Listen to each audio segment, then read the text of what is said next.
认识老母娘天上帝是否存在天，古人认为天是有情感能思想的存在者。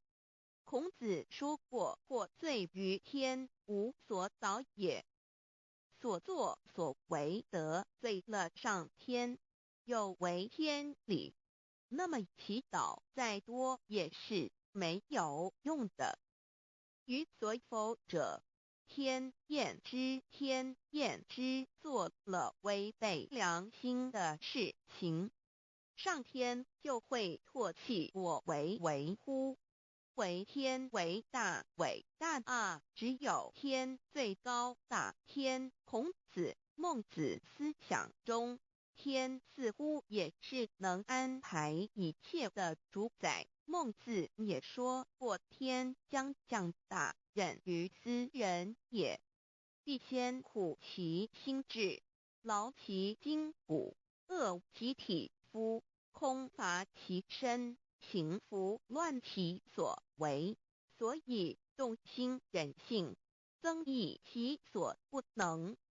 道大道无形，生育天地；大道无形，运行日月；大道无名，长养万物。吾不知其名，想名曰道。”新晋经有一位真神，自从造天地以来，神的永能与神性是明明可知的，自己是眼不能见，但借着所造之物，就可以晓得，叫人无可推诿。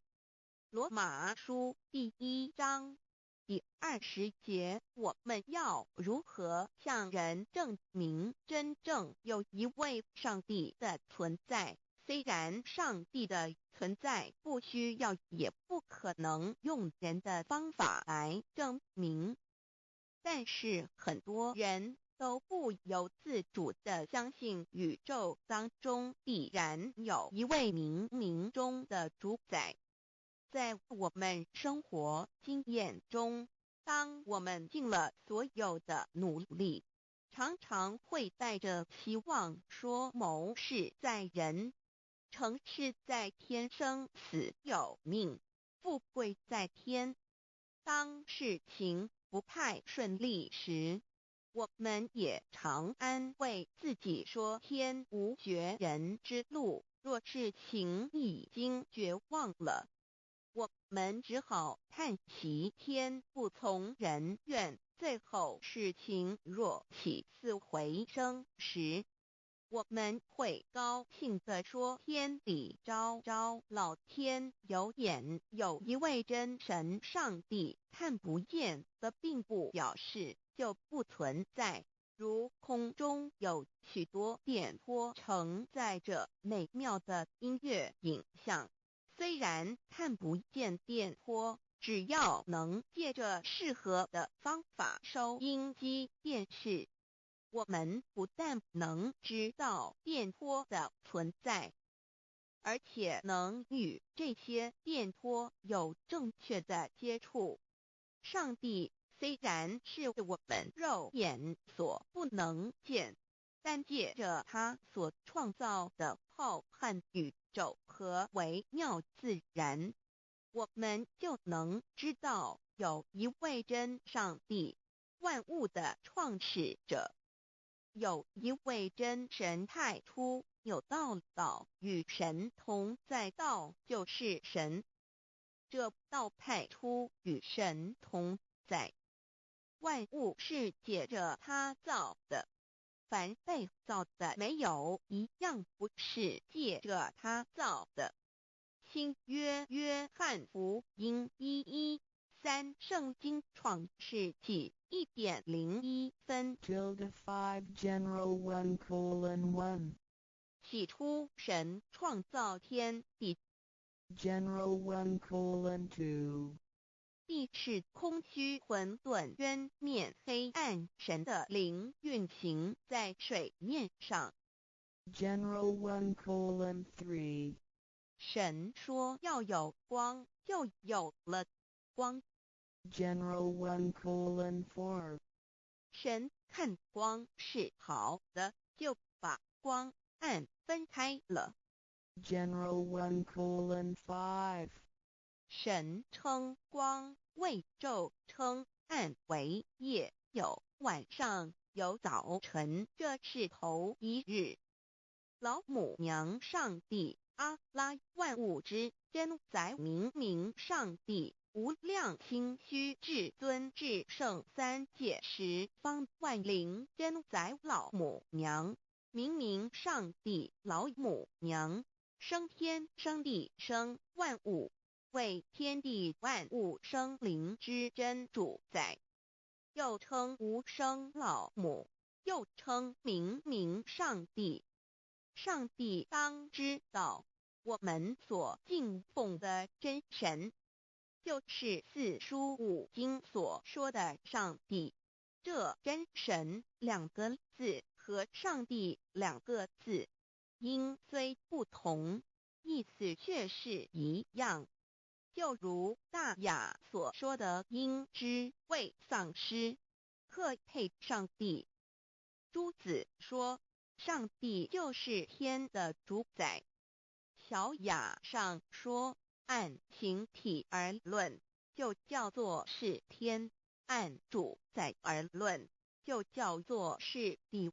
既是朱子和程子两个讲解，和真神两个字的意思是一样，就可以明白，我们所敬奉的真神，就是古年间的圣人所敬奉的上帝。基督教辟邪归正论第56页，老母娘清净经云：大道无形，生育天地，可知天地之源出自于道，未有天地，先有此道。道德经首母章第52，天下有始，以为天下母。既得其母，以知其子，父守其母，莫身不在。皇母训子十戒，三戒为道独尊我独尊，深刻智化老身份。三戒十方母为主，养育圣凡一灵根。道生一，一生二，二生三，三生万物。道创天地而与天地同在，自性佛，即是灵，看不见抽象，但是它却存在每一位十方善知识的身上。所谓道化成肉身，住在我们中间。天主佛与自性佛主耶稣对父神说，正如你父在我里面，我也在你里面，使他们也在我们里面。约翰17:21，道德经混成章第25，有物混成，先天地生，即七辽息，独立而不改，周行而不殆，可以为天地母。吾不知其名，自之曰道，强为之名曰大。大曰始，始曰远，远曰反。故道大，天大，地大，人亦大。狱中有四大，而人居其一焉。人法地，地法天，天法道，道法自然。大万军之耶和华说，从日出之地到日落之处，我的名在外邦中必尊为大。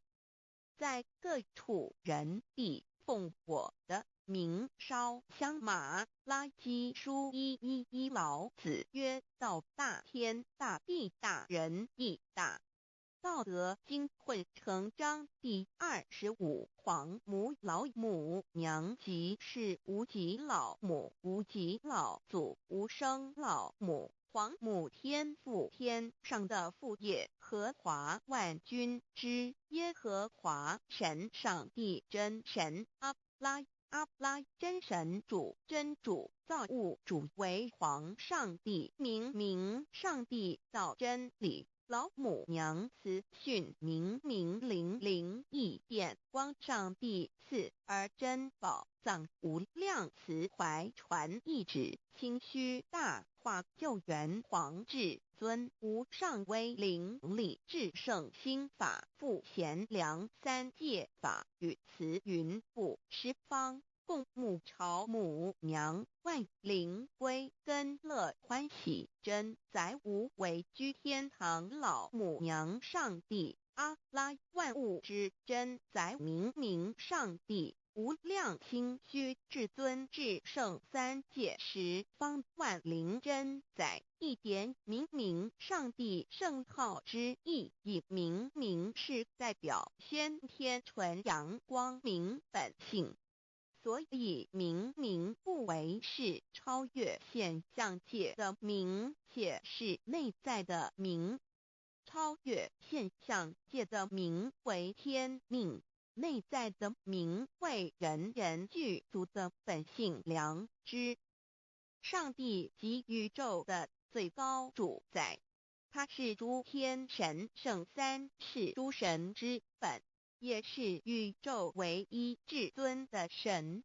他不但是灵性之根源，也是创造宇宙生育天地运行日月长养万物的大主宰。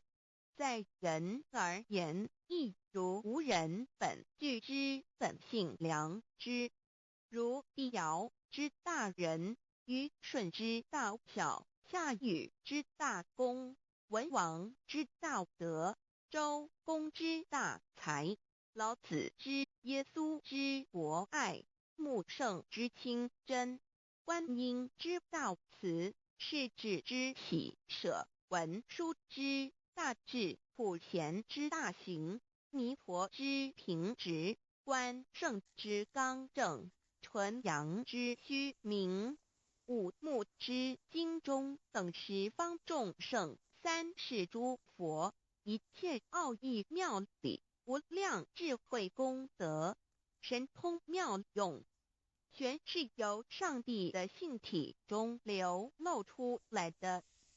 上帝的性体尽虚空遍法界，我们所看到的一切，所看不到的一切，全是上帝所变现的，所以我们时时刻刻都是与上帝同在的。上帝的灵光大而无极，范围天地，小而无内，细入无间。凡是日月星辰，江海井泉，白云彩虹，雨露霜雪，一花一木，一草一蛋，宇宙森罗万象，全在上帝的性海中。无量清虚形容明上帝是无量智慧之根本，无量妙行之本处，无量功德之源头，是真空妙有，虚灵不灭的。至尊至圣世尊崇其位为至尊至贵，至高无上的。敬奉其德是圆融完美无缺的。三界十方，三界是指欲界、色界、无色界。十方指东西南北东南西北东北西南上下，表上帝的性体尽虚空遍法界无所不在。 X 三界28天图万灵真，在说明上帝的圣灵大而无极，范围天地，小而无内，细入无间，为万有之本源，万化的真主宰。所以明上帝为一切生灵的大总持。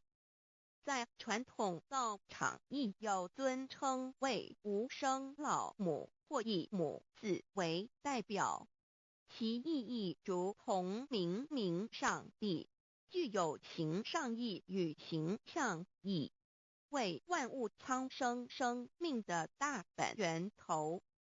三界十方万灵真在至尊至圣无量心虚言其本体尊崇其位敬奉其德载主其尊用在万灵便不恒用在不无言为范其及形容其大说明其相明上帝母字与母同音同义，字形与古母字相近。母字的情义一点中家中是天下之大本，代表体是阴阳，代表用，体用合一为母。有体无用则至空，有用无体乃直相，即体即用即用即体，体用合一即是佛也。二点点代表无极，点代表真如本心。三点中线拉直透出圈外，表示超乎太极之外，贯乎太极之中。四点母字正转90度，表示先天灵性之母。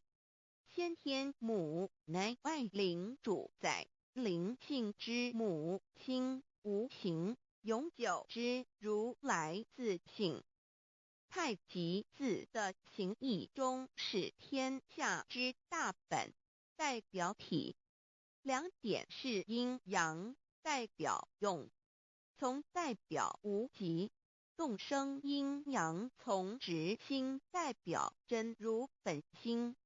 太极图各教圣人对老母娘的尊称一点如叫天上帝明上帝为皇上帝等，中庸交涉之理，所以是上帝。天命之谓性，诗经小雅明上帝昭灵下土，大雅上帝灵汝无二耳心。书经汤告为皇上帝，降忠于下民，若有恒性。二点佛教大日如来毗卢遮那无生等法华文具会本法身如来名毗卢，此翻译片一切处。坛经一问品若悟无生顿法，见西方只在刹那。大日经书亦云，梵音毗卢遮那者，是日之别名，即除安片名之意也。同16曰所谓毗卢那者，日也。如世间之日，能除一切暗明，而生长一切万物，成一切众生是也。今法身如来亦复如是，故以为喻也。三点道教无道无极天尊等，道德经有物混成，先天地生，即七辽息，独立而不改，周行而不殆，可以为天下母。吾不知其名，自之曰道。天下万物生于有，有生于无。四点也叫真神耶和华天主天父上帝等。圣经创世纪上帝照自己的形象创造了人。五点会叫阿拉真主。乌荷兰经卷一奉大人大慈真主之名，六点先天大道无生老母明上帝无量心虚至尊至圣三界十方万灵真在。真主古兰经，如果你问他们谁创造了天地，制服了日月，他们必定说真主296亿。如果你问他们谁从云中降下雨水而借雨水使已死的大地复活呢？他们必定说真主2963。真主古兰经，他是真主，是独一的主。112真主是万物所仰赖的。1122他不生，也不被生。1123没有任何物可以与他匹敌。1124真神道上帝生命在他头，这生命就是人的光，内光是真光，照亮一切生在世上的人。这等人不是从血气生的，不是从情欲生的，也不是从人意生的，乃是从上帝生的道成了肉身，住在我们中间，充充满满的有恩典有真理。约翰福音1491314耶和华 Yav 耶和华 Yav/Yahweh/ 的称呼，在原文之意义，乃是自有拥有的他，亦即不生不灭诸天之国与神之国，神为诸天之国之上的主宰，母居里天，在诸天之上，为万灵真宰。诸天之国与神之国，宇宙能量，整个宇宙充斥着舞动的能量。除了此舞动的能量，我们的宇宙一无所有。在某个时间点，这些能量分成许多有知觉的能量与无知觉的能量，从而有一分为二，就对立。斯瓦米维达帕若提 Swami Vedabharavi 着着火瑜伽约翰一书第4章第13节，神将他的灵赐给我们，从此就知道我们是住在他里面，他也住在我们里面。约翰一书3:24遵守神命令的，就住在神里面，神也住在他里面。我们所以知道神住在我们里面，是因他所赐给我们的圣灵。神的灵住在我们里面何处？约翰一书与约翰福音在文体上颇相似，因此可能是来自于同一个作者。福音书作者约翰，神上帝老母娘的灵住在我们里面。圣经创世纪提到上帝创造天地万物的情形，创造人时，耶和华神用地上的尘土造人，将生气吹在他鼻孔里，他就成了有灵的活人。创世纪275教阐到佛家所言正法掩藏灵山柳之净瓶主人翁真主人真如等等。儒家所言大学之道三人之行天命等等。道家所言古神荼毒玄牝众妙之门等等。回教所言阿米木、亮木、米木回回之地等等。基督教言十字架、用火施洗、窄门等等。对于以上所谈之名词，没有求道的人是无法体悟的。所以说摸得着根的成佛祖。摸不着根的瞎修行，而道就是万教所要找的根。个根如没有经活佛师尊名师指点，是无法找到的。可见求道的重要。经典印证亦无有正法掩藏，涅盘妙心，实相无相，为妙法门，不立文字，教外别传。二佛在灵山莫远求，灵山只在汝心头。人人有个灵山塔，好像灵山塔下修。正法密传世尊在灵山会上，拈花示众，是时众皆默然，唯迦摄尊者破颜为笑。世尊曰：无有正法掩藏，涅盘妙心，实相无相，为妙法门，不立文字，教外别传。复主摩诃迦摄。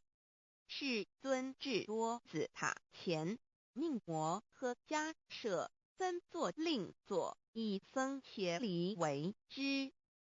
遂告曰：吾以正法掩藏，密付于汝，汝当护持。五灯会元卷17佛释迦牟尼佛著僧伽梨比丘3之一，华译为众句11，又称为大一，由9条至25条制成，是作大法会。或是见国家元首重臣时所穿的。正法密传会能及会祖义。三无度世，足以袈裟遮为，不令人见。未说金刚经，至因无所住而生其心，会能言下大悟一切万法不离自性。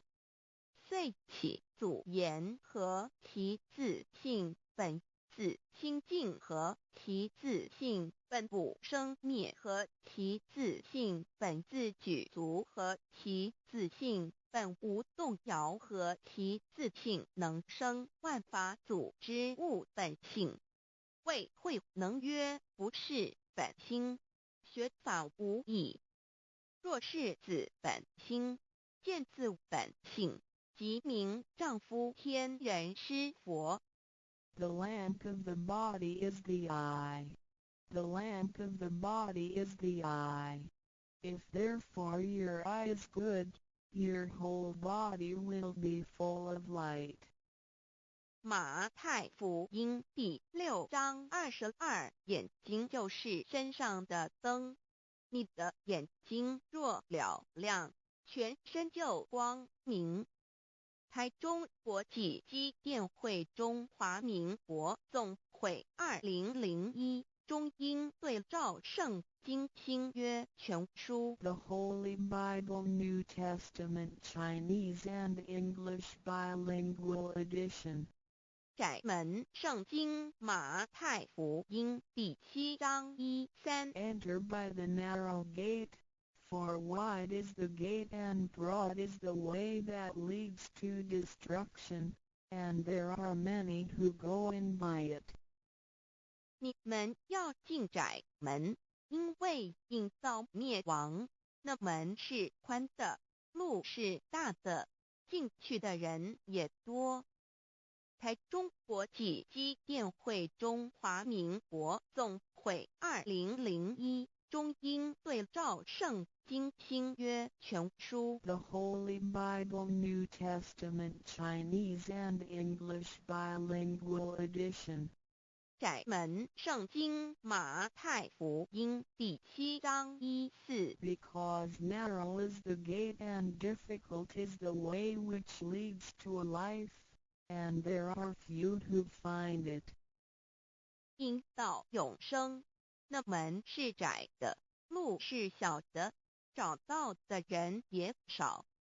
台中国际机电会中华民国总会2001中英对照圣经新约全书 The Holy Bible New Testament Chinese and English Bilingual Edition 048L 佛家言不走正门，进入四生六道。胎生二牛马羊狗之类，卵生眼鸡飞禽之类，湿生口鱼虾水族之类，化生以马以蚊虫之类，迷顽公气天神，度其在世投胎为人，任母归根修道，目的在离苦的乐为有任母归根，方能超生了死生，登圣域贤官，永脱苦海。母自垂武，教皇母慈是这恩师，一指点杀身难报，重如山恩似海，实际心怀若不受师指点，怎能脱苦，又怎能了生死，不受好灾。上超祖，下应孙全凭师力，各应当报大恩。尊师安排皇母十诫第7诫，五教圣人提出了诚恳的呼吁，一点穆罕默德可兰经文难了死。肃拜真师反摇西2点耶稣基督圣经空是玄真义。赞美诗词作高歌3点太上老君道德5前卫严谨。肃拜公常早归根4点释迦牟尼真空非空法非法如然自在是个5点孔老夫子雄神之化之其旨。定静安律见本源，古人云白藕绿叶红莲花。三角原来是一家3大圣人发信里，得了巧妙回老家务有本末，是有终始，之所先后，则敬道矣。信教不爱修道，但不宜只有信教，耽误修道，本末倒置。实在可惜，点老母娘的奥妙道在使逆东郭子问于庄子曰：所谓道，呜呼！在庄子曰：无所不在。东郭子曰：其而后可。庄子曰：在蝼蚁。曰：何其下也？曰：在蹄。百。曰：何其欲？下且？曰：在瓦辟。曰：何其欲？甚且？曰：在始。逆。东郭子不应。庄子曰：夫子之问也，故不及直。正或之问于监视律系也。每下狱况，汝为莫必，无乎陶物。指道若是，大言亦然。周天贤3者，一名同时，其之义也。庄子之备有第22老母娘的心声，13山坡母子礼，乃不得已。皇母训子10诫，1诫亦当初天未分，混沌未探，妙明明无人，我空空一团。96亿元佛子先天同聚，无忧愁无烦恼，自在安然。先兄弟先姐妹身来伴，随母来随母去，不离身边。极乐国任逍遥，随意玩耍，成青龙画彩凤，无量尊严，不惧寒不惧暑，无数无管无阴阳，无对待，至理纯然，暇无事任遨游。先天妙境门卷来，或下棋，或将琴弹，吃的是仙桃点琼，将玉一穿的是登云鞋，仙衣仙衫。老母娘的心声。2. 论无极为圣欲至善宝，静静而应通，万化万类根源，自从那骄子会气数以道为母，我命七佛治理坤乾，万八在气数定天使成就，又在指丑会满地是完全清气，升为天盘部，至星斗浊气，降凝为地湖海山川，至盈会天地交日月和照会阴阳和阴晕，万类生全，此即是先天妙开辟之本，无极静态及动黄及坤乾老母娘的心声。3. 道即理理即道虚灵之妙道生一一生二二又生三一本散万殊哉，自无入有其奥妙，是神千亿难尽言，天即成地即立，万物其北东土，无人焉，缺少女男，那时节为母，我无奈之处，方舍我九六子七将凡间屡次的差援佛东土而下来，一次反一次不肯治，凡无奈何为母，我造下且九三山颇弘罪了菩萨佛南设一个大仙池，其来起早趁机会先一邪收回礼天众佛，自就醒来，不见母面，又不见先一邪，可在哪边老母娘的心声？4. 为娘我悲痛泪源自呼唤耳众等速东奔，莫要再敛，如若是先一邪教与尔等耳，哪个亦不肯再是至凡折树枝和树叶，遮寒地冷饿了失踪佛子，可引心泉众佛子如调回悲哀悲叹，问母我至何时方把家还母？言答3期末，打开普度清烧书清寂性清度佛缘，降道乃为救良善，降劫乃为收恶煞，血泪以于叹子归，须用真心体会老母娘的心声。末节时期，把握经现效圣法前，不畏考验，坚守愿解共赴龙华，极乐国任逍遥，随意玩耍成青龙，画彩凤无量尊严，在理天极乐之天国里，任意逍遥游玩，随意玩耍，成其青龙，化作彩色凤凰，任意去来，显现无量尊贵与庄严，不惧寒，不惧暑，无数无管，无阴阳，无对待，至理纯然理天，无寒暑冷热，总是恰是温度，无拘无束，亦无阴阳之对待，只有纯然一团理气。理天以跳脱一切阴阳对待，故无阴阳寒暑之分别对待，自性至理纯然，通达无碍，故无束无管，暇无事，任遨游先天妙境门卷来，或下棋，或将琴弹弦，暇无事则任意遨游，观赏先天美妙景致，或下棋娱乐，或弹琴消遣。理天之境无闷倦之事，举凡一切活动皆随心之所至，意之所乐而为之。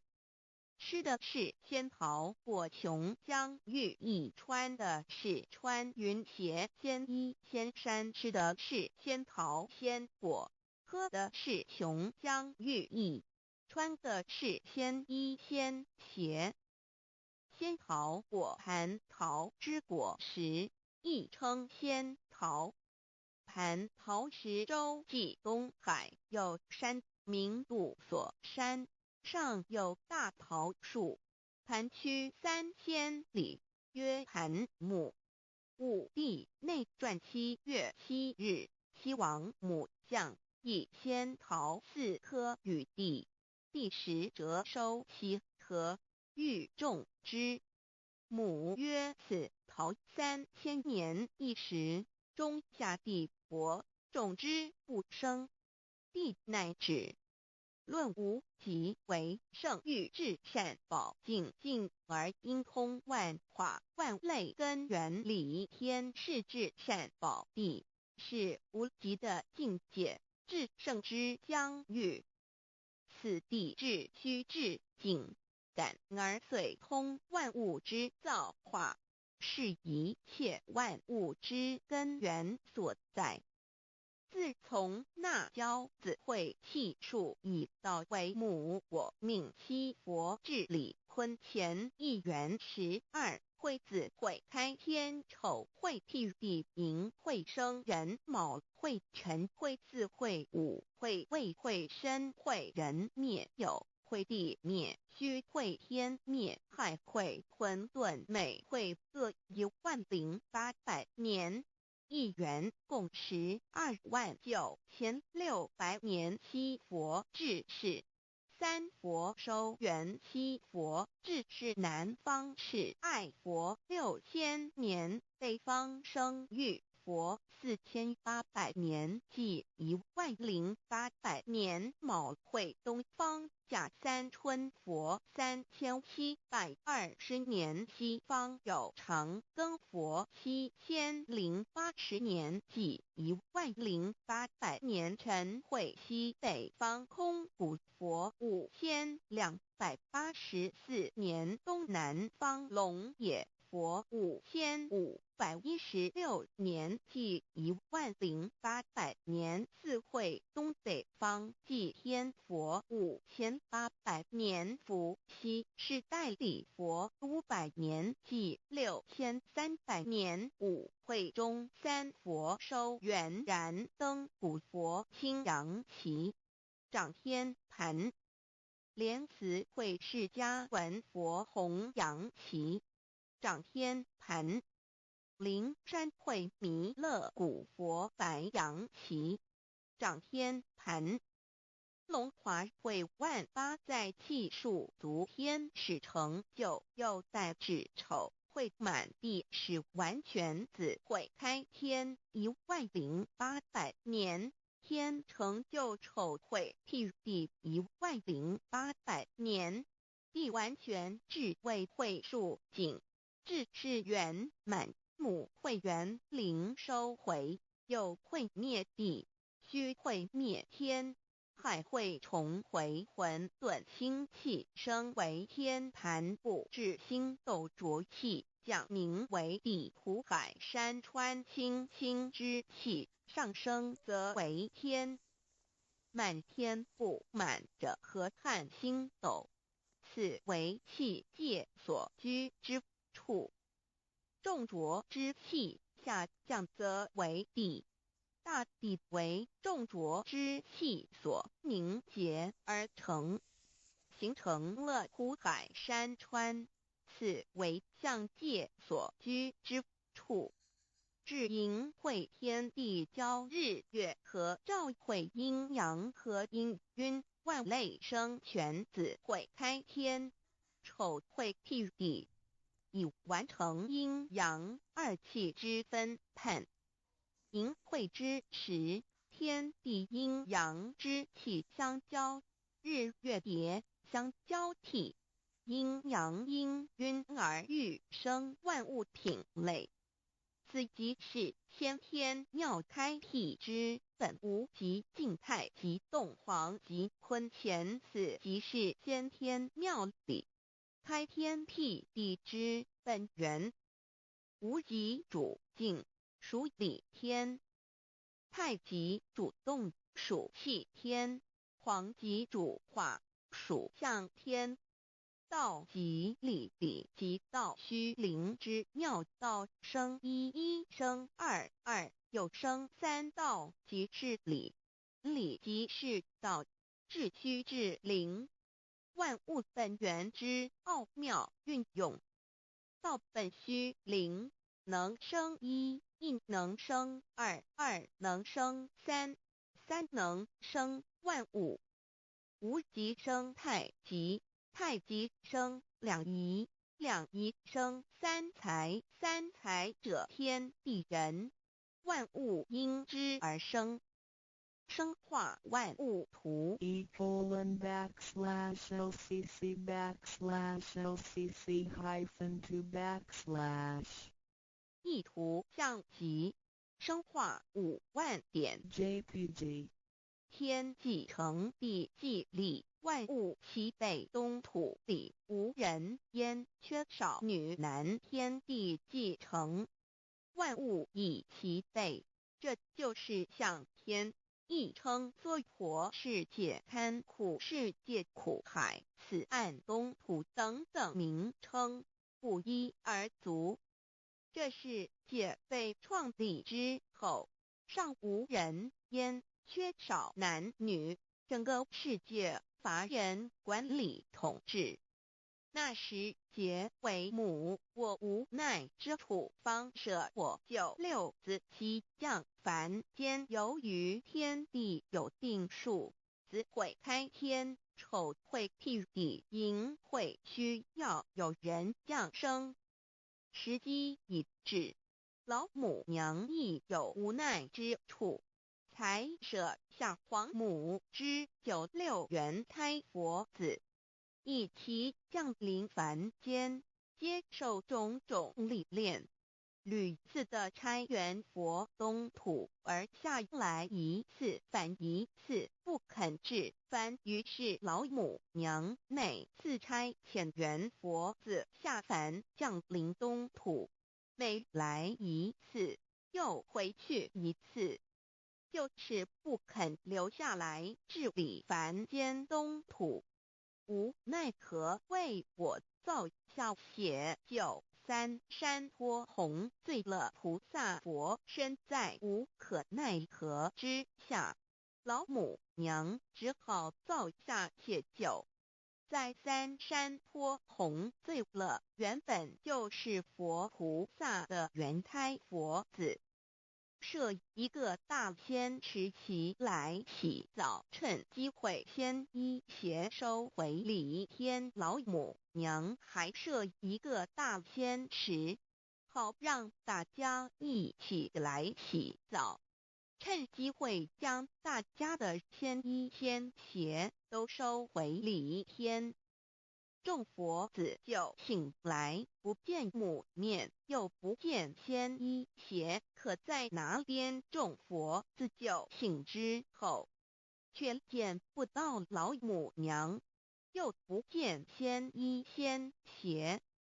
为娘我悲痛泪源自呼唤耳众等速东奔，莫要再敛老母娘，因为要与众原胎佛子分离，故而心中感到悲痛而流泪，并且呼唤众佛子速速往东土而去，千万别再留恋于礼天之舒适自在。若是仙衣鞋交与尔等尔，哪个亦不肯再是临凡老母娘？若把仙衣仙鞋交给原胎佛子，则又没有一个肯降临凡间留下来治理世界。折树枝和树叶，遮寒地冷，饿了吃松果子，可饮清泉到了凡间。若天气寒冷，就折些树枝和树叶来遮盖身体，以御寒地冷。若肚子饿了，就取松子果子吃，口渴了，就取清凉泉水喝。众佛子如吊魂悲哀悲叹问母，我至何时方把家还？众佛子听了老母娘如此吩咐，皆如吊失了魂魄一般，悲伤地哀嚎叹息，纷纷问老母娘：我们到什么时候才能回家呢？母言答：3期末打开普渡清烧书清寂信清度佛缘。老母娘回答说，等到3期末节大开普渡的时候，老母娘会亲自烧书寄信给大家，并且亲自来度化众缘胎佛子，告一回家之路。家相信书皇母训子师戒以及天佛圣训都是皇母烧书信度化佛子众生。众儿女心有一悲生大放为母，我且合同赋予。黄元听了老母娘的话语，众缘胎佛子心中有存惊疑，悲伤地放声大哭。老母娘见众佛子如此惊疑悲痛，于是写下了合同给众缘佛子，以作为将来回天之凭证。求道时的合同皆是凭证。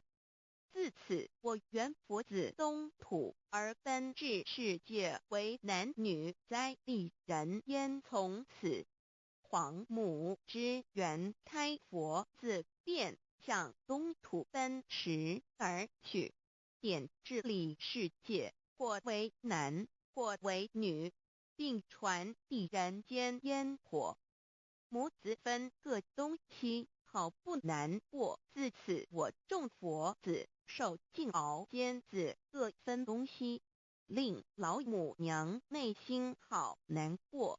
而众佛子自此以后却受尽无限的折磨与煎熬。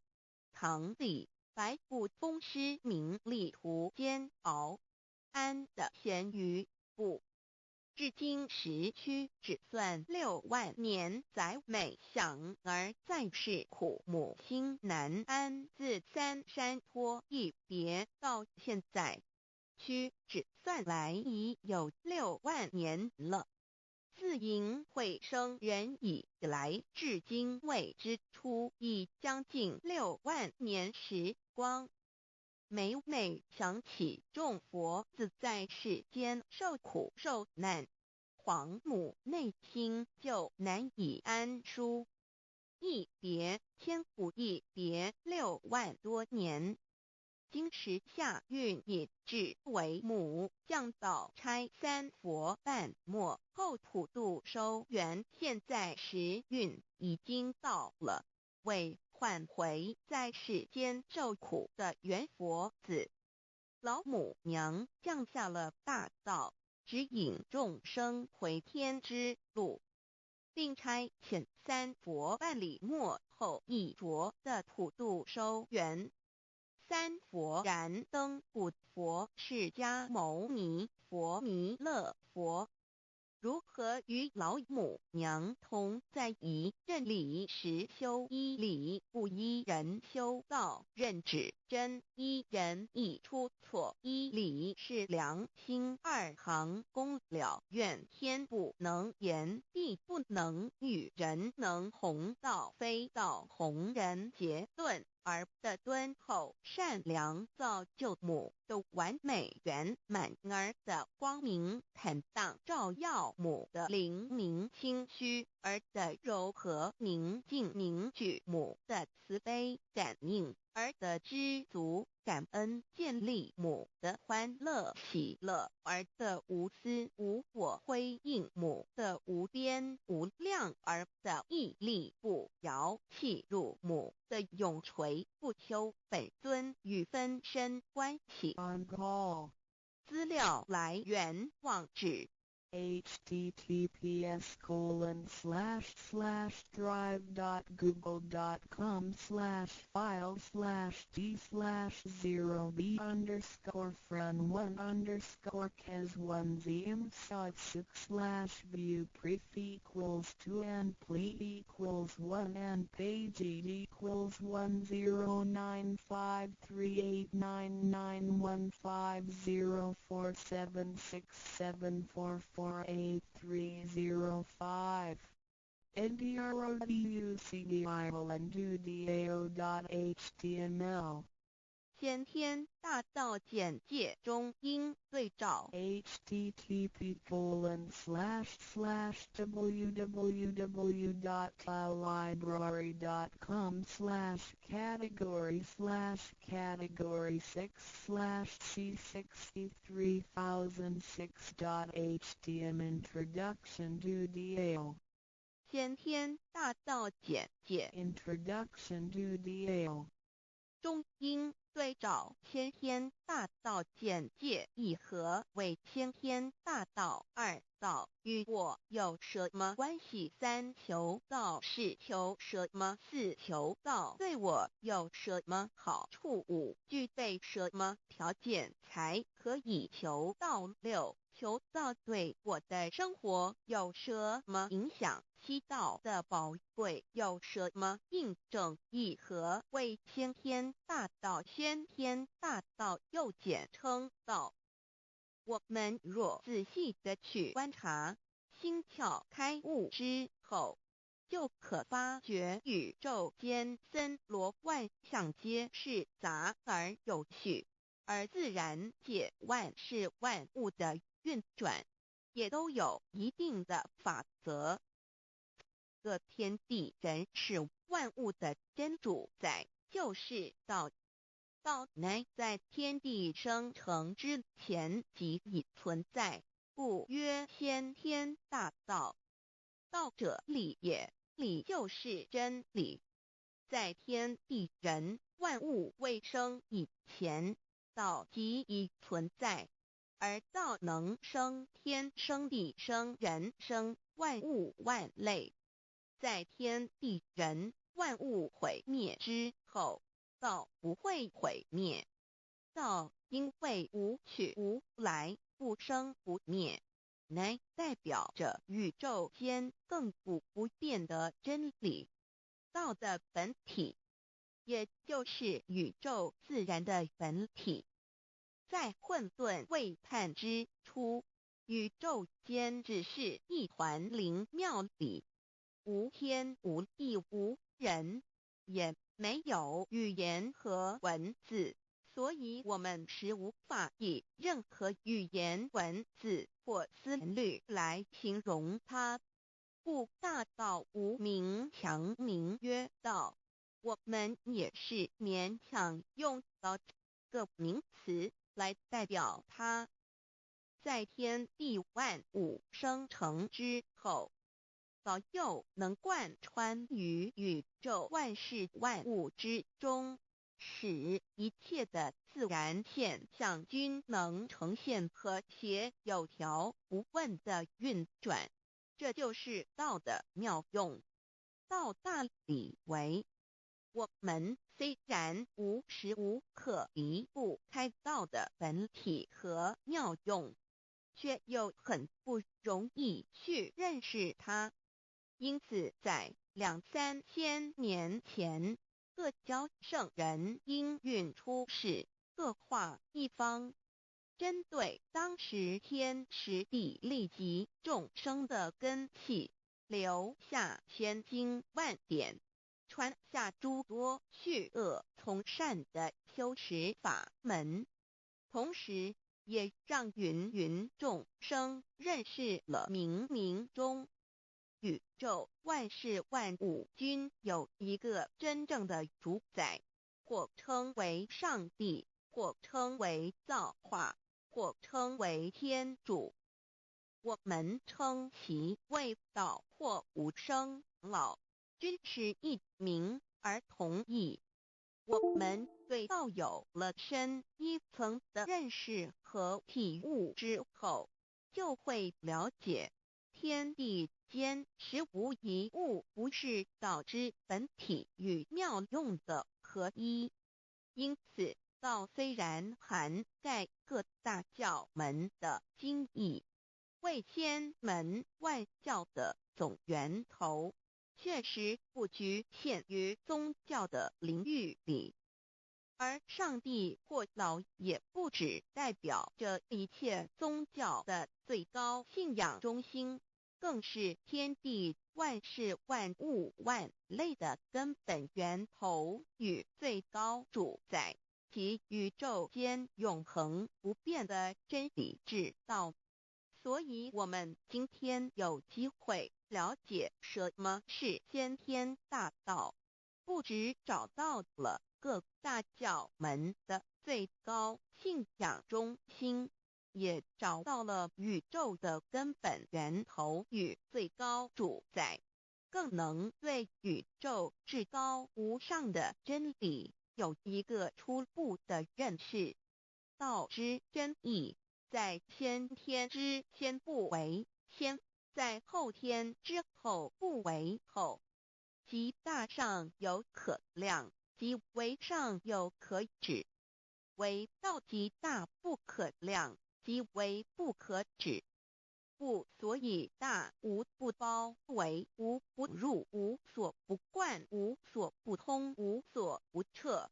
贯彻了天地人万物万类，贯彻了33天外，贯彻了千经万典，贯彻了千法万法，贯彻了千教万教，贯彻了千佛万祖，贯彻了我之一身。此乃显天大道宝贵的真义，人人必须知真觉，亦即是人人与我与人人良心之行也。此乃万众一心，万国一家，世界大同，此先天大道之宝贵也。二，道与我有什么关系？道的宝贵在于它大而无所不包，细而无所不入。天地生成之后，道贯穿于天地万物万类，使得日月星辰之运转各有其时，40之交替，万物之消长各有其序。而最宝贵的是，各天地万物的主宰，同时也是我们人一生之主宰，曰性理，使得我们不学而能看，能听，能吃，能动。因此，我们不只要探求天地间的治理，更要回头认识我们身上固有的真理。故先天大道即是性理真传。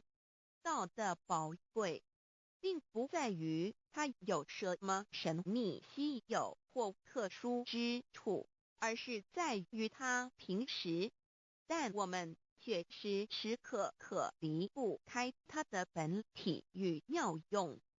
我们反观一下自身，就会发觉我们身体的结构是非常精密和奥妙的。我们轻轻地握一下手，就算是这么简单的一个动作，其中所牵涉到的所有关节物理作用、能量、化学反应、神经系统资料讯息之传输及脑部分析、判断和命令之下达，以目前全世界的科技知识和文明水准，也无法一一表达出来。但是我们做出个动作的能力，却完全不因个人知道上了程度的差异而有任何影响。无论是学识多丰富的学者，或是目不识丁贩夫走卒，无论是成人或是刚出生不久的婴儿，都可以轻而易举地做出的动作。人人与生俱来，不学而知，不学而能，无增无减的良知良能，就是主宰我们一生的道。我们有学习而得到的知识和才能，有忘记的时候，有疏远的时候，而道的本体和妙用，不用学习，不用思考，大而能主宰宇宙的运作消长，小而能主宰我们一生之视听言动。我们有而不知其有，用而不知其用，却又无时无刻不能缺少它的不增不减，本自具足一切。我们身上固有的道，因为就在我们身上，又称作自性老。我们了解了个主宰天地万物的道，在我们身上就有，它的作用不应受到我们赞美或否认而有任何增减。无论种族、肤色、国籍、宗教信仰或贫贱富贵，均无分无别。因此，我们能求得先天大道，不只找到了宇宙的根本源头，也找到了不生不灭的真我。不只认识了宇宙，也认识了我一生的真正主宰。不只追求到了宇宙之治理，也找回了我身上本有的真理与良知良能。先天大道的根源是在我身上，原来固有的是我由先天带来的良知良能，即是我的良心。我的良心即是天心，天心即是道心，此心无形无相，即是真空。真空之妙，空而不空，空中妙有。妙有者，生天生地生人生万物万类之大本也。妙用者，万灵真在也。主宰天地人万物万类之真主宰，亦即是主宰我之一身。故曰道在无身，一切万能。道离无身，此身在无一能。先天大道如此宝贵，乃人人必须追求之道也。三求道是求什么？静心观察我们所存在的这个宇宙，我们往往会赞造物主的神奇。自然界每一刻皆有无数的事物在同时运转，而其整体却又是那么协调。我们身上的这个真理不也是一样吗？每一分一秒，我们身上皆有无数的生化反应、物理作用等同时发生。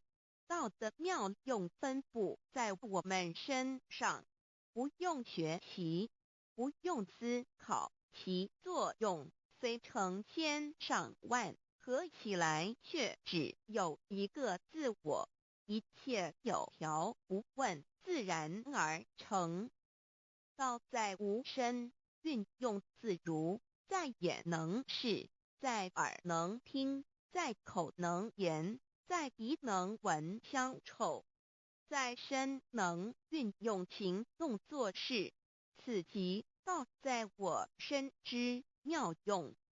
所以我们了解了道不只主宰着天地万物，更主宰我们一生。宇宙根本源头最高主宰与我一生主宰，并非二也。道的本体无形无相，我们肉眼看不到它，手也摸不到它，但它却无时无刻不在发挥其妙用，更进而随着天时及环境而发展出语言文字经典及造福人类的文明。此即是我们良知良能之作用。一般人不了解到在于我们自身的本体和妙用，只模糊意识到它的存在，便以灵魂代表它。我们称其为自性老，因其没有生灭，也不会毁坏。我们也称其为真我，此真我乃是最富足、最圆满、最光明、最完美、永恒不朽的。现在我们来生一看，看得见摸得着有形有相的肉体，能不能代表我把一个人生命中不同阶段的照片拿来比较，我们就可发觉，面貌是无时无刻不在变化的。我们一般均习惯以相貌认人，但相貌却不是永恒的。我们的肢体也不是真我，某些人不幸失去了一只手或一只脚，仍是好好的活着。我们的内脏呢？现在科学昌明，其自己能把动物的心脏成功地植入人体。我们不能因此说这人不是他自己了。就算头的脑细胞从我们一出生就开始不断的在坏死、减少和变化之，因此有形有相的肉体只是真我的一个工具而已。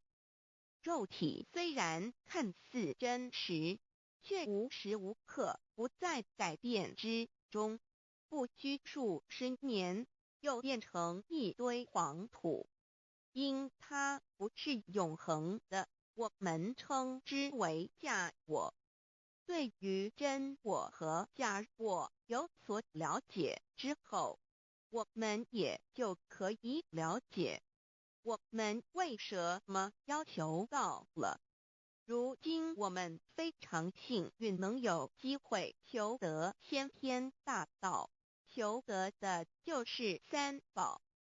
三宝简单明了，但也博大精深，其内容在求道时会详细解说。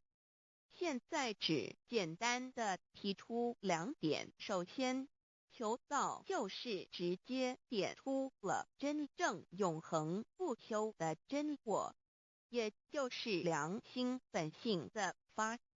在物质文明远较精神文明昌盛的今日，假若迷失真我，我们的人生将有如行尸走肉。若是认假为真，更是我们为了盲目满足假我而做出害己害人的事情，造成自己在世时与死后的灾祸。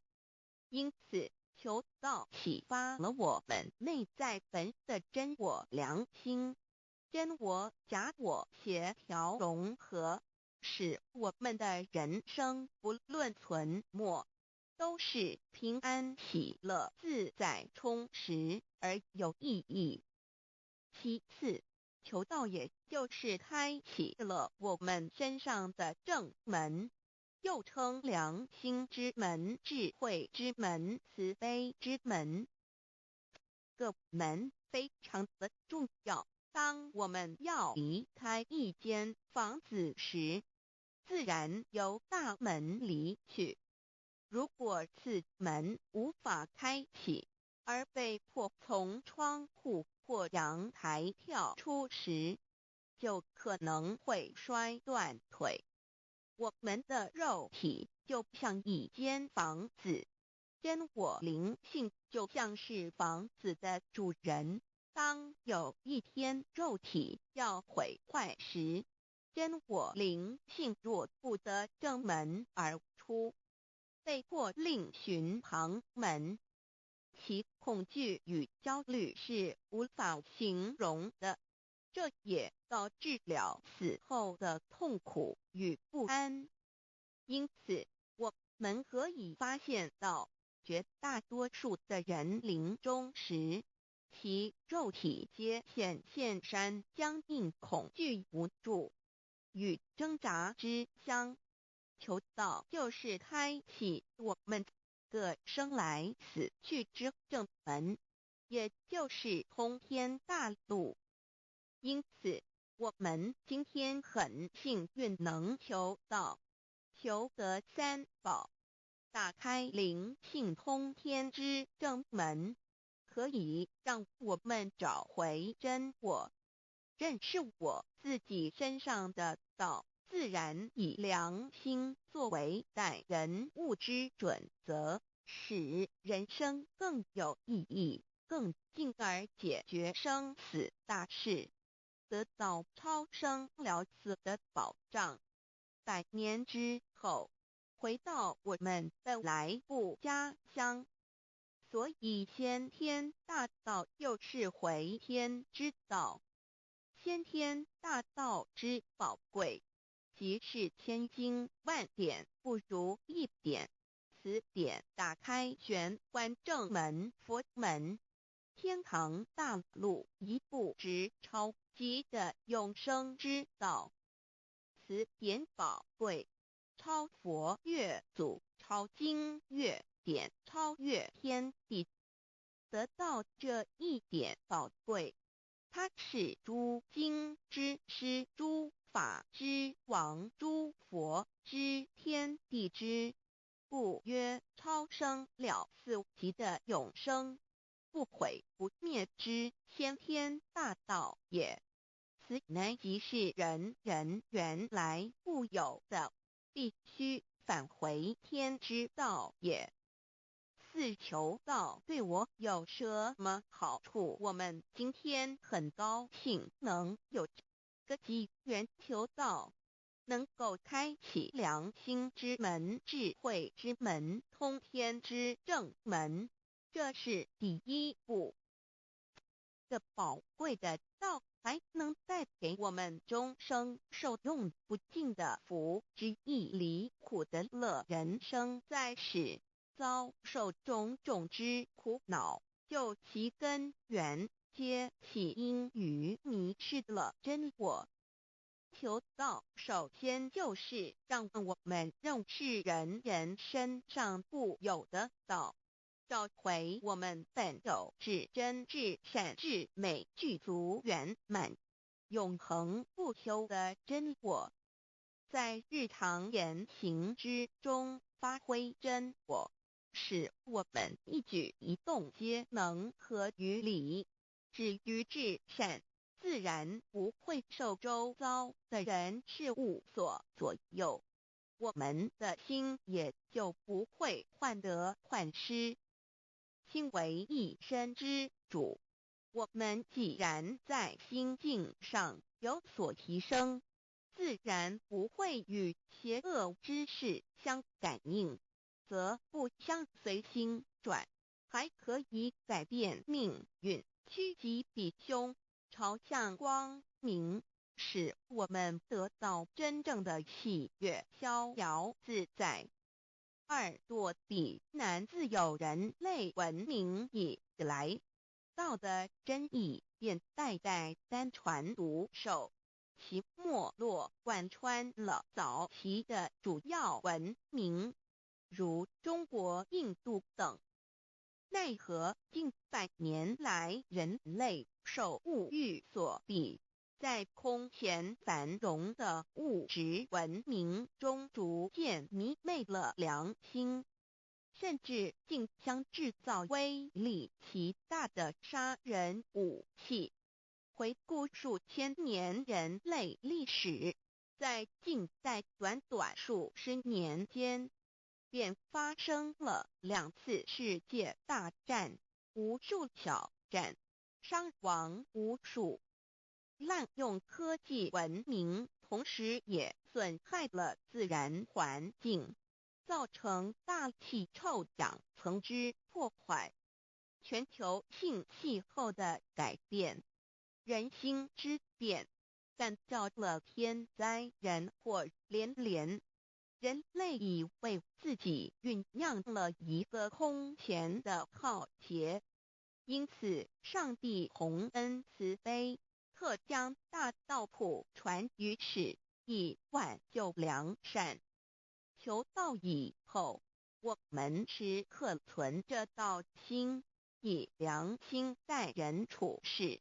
当遇有人力不可挽救的灾祸时，只要诚心使用三宝，必能灾必结，逢凶化吉。此事验证甚多，不胜枚举。3超生了4人生，有如一段苦乐相参的旅程，遭受生存竞争、衰老、病痛、死亡等困苦，人皆难免。而人间种种欢乐，又往往是短暂易变的。尤其当旅程结束时，终究成空，归宿渺茫，更不禁令人凄毒怅惘。是以智慧者有见于此，乃以超生了死，追求真实永恒的人生意义，为人生至高之目标。古代先修后的，因此古人为求超生了死，尽毕生之力苦修苦行，仍难以访得名师达成心愿。如今大道谱传，先道后修，在求道过程中，天命名师一指，开启了我们通天正门，先赋予超生了死的保障。我们得道以后，认识了真我，以真我为主宰，远离邪心妄念，让我们的心念、言语、行为，无论待人处事，皆合于良知。100年之后，真我灵性自然返回故家乡，永享平安喜乐。4成圣成贤求道，也就是为我们种下一个成圣成贤的正因道种。只要我们以智慧慈悲心境灌溉它，它必然萌芽开花结果。在此功利主义弥漫的黑暗时代，大道乃是光明的灯塔。求道修道，不仅让我们能够独善其身，更使我们有机会可以兼善天下。求道之后，只要我们时刻抱着道心良心，在日常生活中真诚实践道的精神，不计个人得失荣辱，努力使周围每一个人都可得享道的好处，让道的光明照亮每一个角落，尽其一生精进不懈，则在世即成就圣贤事业，归天之后，必证圣贤果位无疑。先天大道的宝贵就是天道天命，天命就是3曹名师，名师一点玄关开，打开正门佛祖来。天堂非在我身外，天上地下我都在。此乃先天大道的尊至贵至宝也。先天大道，天命宝贵，3曹名师这一点妙之极意，非是在言语文字相生音可得，非是在千经万典上的，非是在讲经说法上的，非是在事智辩聪上的，非是在博学才能上的，非是在才高八斗上的，以上皆是生死法对待法，非是超生了死脱对待了生死之法也。此次级的先天大道妙用妙能的宝贵，其妙极矣。此者是无师智，此智是妙智妙慧，此慧是我本来固有的，由先天带来的，亦即是在找回来天地人万物万类未生以前我的初心，即我良心天心道心老心也。先天大道之妙，此妙之贵，妙不容言，不学而知，不学而能，亦即是先天带来的先知先觉妙用妙能。此知此觉此能此用，不用言语文字声色，不用思想，不用念头，不用言听是动，而生天地人万物万类。生天地人万物万类之后，这天地人万物万类，实可分妙，也离不开其妙用妙能，故曰万灵真主宰也。设若天离开先天大道之妙用妙能，则河汉星斗乱序，日月无光，亦不能轮转，则阴阳二气不能流通，万物万类世界的众生，人人皆不得其生存。设若大地离开先天大道之妙用妙能，这金木水火土不能相配，则险象丛生，山崩地裂，海水枯干，亦使万物万类世界的众生人人不能得其生存。设若人离开先天大道之妙用妙能，则寸步难行，眼不能看，耳不能听，口不能言，总之全身不能动作。100日之后，成了一堆臭骨臭泥土。此乃先天大道妙用妙能的宝贵，妙至极矣。设若觉悟认识先天大道之妙用妙能的支持而实行，即是天人合一，天人一体治理，绝言妙不容言，不是死后成佛，当体即佛矣。故曰如来佛，如是佛也。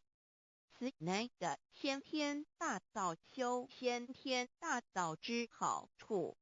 勿具备什么条件才可以求道？求道既然能够带给我们终生受用不尽的好处，我们今日能有机会求道，会不会显得太容易了？事实上，我们能得闻先天大道，首先要感谢上帝的恩慈，将自古不倾泻的大道普传于世，使我们有机会得此天之道。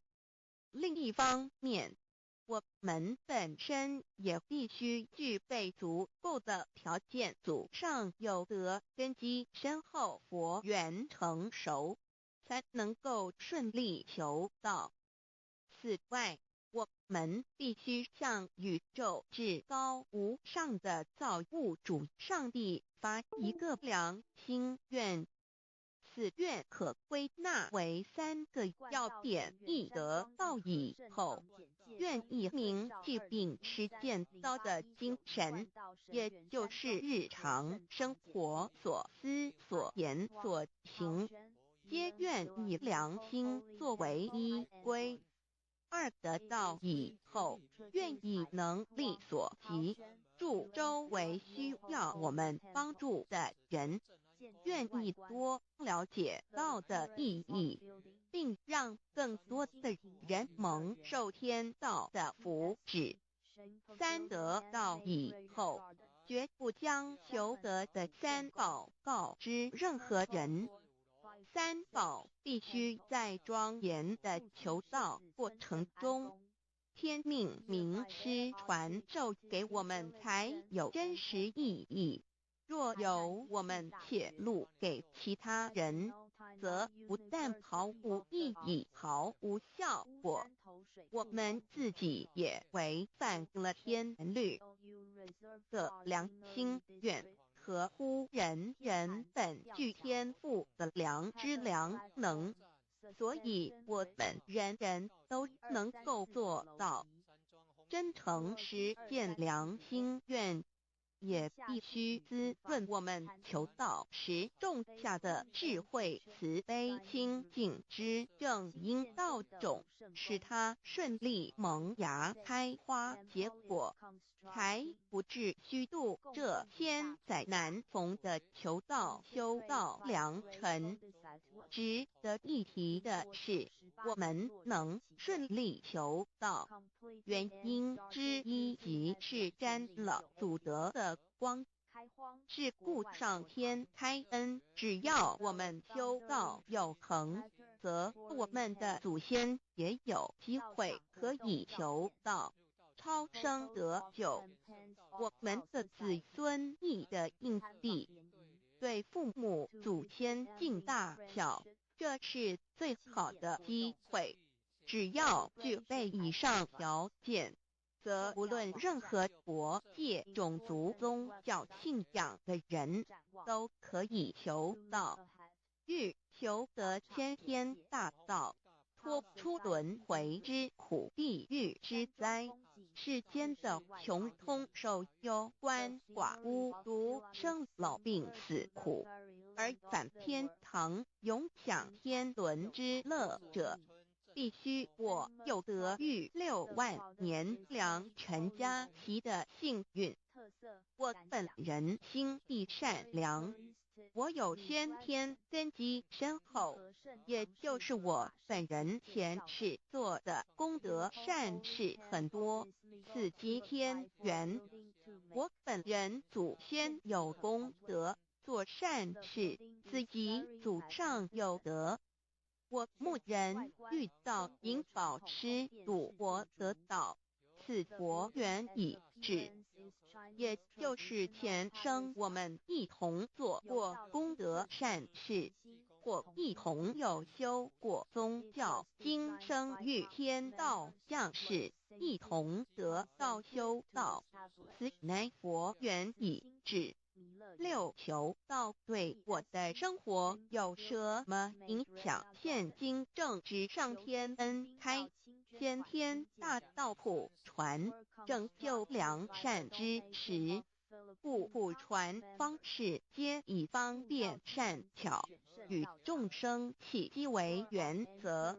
因此求道不会对我们正常的生活造成任何负面影响，这与以往许多人苦修苦练，甚至出家的修行方式有很大差别。也正因为如此，先天大道能在日新月异的现代，适应社会的各个阶层，传布到世界的各个角落，使人人皆有共沾天恩的闻大道的机会。关于求道对生活有什么影响？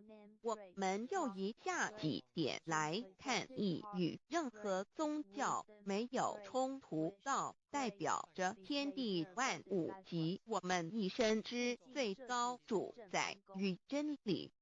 不止在各大门创始之前，甚至在天地未生以前，道就已经存在了。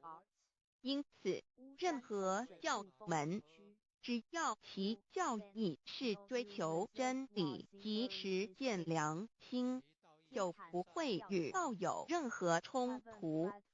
事实上，不止宗教，只要我们以探求真理的角度去观察，则自然界万事万物皆能与道吻合与印证。若我们原有某种宗教信仰，求道将不会造成任何抵触，也不会使我们背弃原有的信仰，反而让我们对真理的探求有更深一层的体认。二、以良心经为最高规戒每一个人生活环境中的文化习俗、时代背景、法律条文及价值观念都不完全相同。因此，没有任何一个具体的规戒或条文能够适用于所有的人。所以，求道后的规戒着重在我们每个人真我良心之实践，由真我良心主宰自己，而不是在经典之背诵上及律法之钻研上下功夫。三、不照良心愿行。有何后果很重要的一点，求道并非从外在加给我们良心与真理，而是借着开启我们智慧慈悲之门，找回我们身上固有的真理，让天理良心自然流露。因此，求道后，所有真修实行之人，皆是自动自发的。是不，求道后，若我们不照良心愿而行，并非将出现任何外力来强制我们遵行此愿，而是将受到自己良心的谴责，由真我良心督促自己，而自然改过向善。四、圣凡间修真我之实践，并不局限于教堂或寺庙之中。因此，现今大道普传，并不要我们家舍业到深山古寺之中修炼，而是在不影响家庭、工作、学业之正常情况下圣凡兼修，在日常生活中时时刻刻一言一行，皆能以天理良心为依归，就是真我之实践。务由提升自己而兼善天下，求道后会使我们生活更充实，心灵更和谐。而更重要的是，我们每一个人尽一己之力，借自身之提升，影响周遭之人事物，继而汇成一股力量，在这举世天理良心日趋沦丧之潮流中，匡正人心，力挽狂澜，如此必能早日实现先天大道普传之宗旨及弥勒佛的原慈大愿，化污浊的人间为人间净土，化纷乱的世界为世间天国。七道的宝贵有什么印证道是宇宙的至高真理？它的作用贯穿了天地万物万类，更是我们一生之最高主宰。真正了解了这一点，我们就会体认到，道是随时随地可以被印证的。许多贤贤得道之后，发出了大诚心、大信心、大智慧，真修真行，皆能参悟到。不止在各教经典之中可以印证到，其实在任何时间空间、万事万物我们之一身，甚至一草一木，皆离不开道的本体和妙用。体认至此，自然能发出永不退转之道心。而尚未求道或刚求道者，则需借助于一些具有形象看得到、感受得到的印证，以奠定初步的信心。以任何人，只要有求道，经过身淡天命之名师点开玄关正门，传授三宝者，无论其功德高深为末，死后皆是身软如棉，面色如生，灵性由正门归天，东不品湿，下不腐臭，甚有多至数日不变，一腔满志者。目前的科技文明和医学知识还未进步到足以解释这种现象，但却无法否认个事实的存在。这种现象虽曾出现在某些宗教中，但极其罕见而珍贵。而求道之人，除信道不笃于反道拜德者，不敢定论外，其余则比比皆是。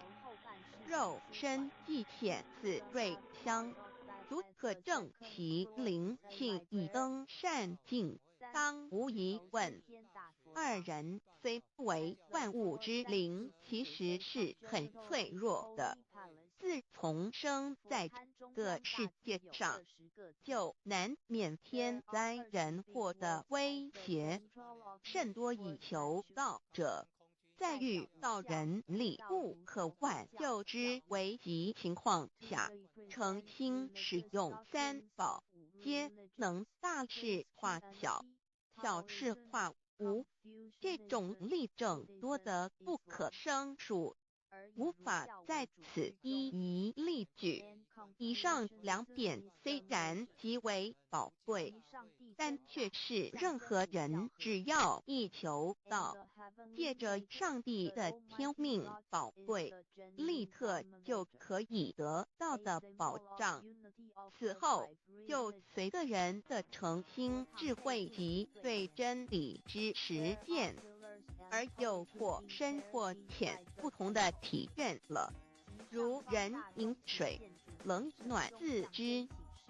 希望各位具有善根，有机会能得闻大道的先生女士，皆能入宝山而满载而归，皆能求道而同真善境。Introduction to DAY. What is DAYI? DAO and MEII. What it is in DAOID. What do I get in RECIB and in DAOB? What do we need to receive DAOBI? What impact does receiving DAO have on MEDII?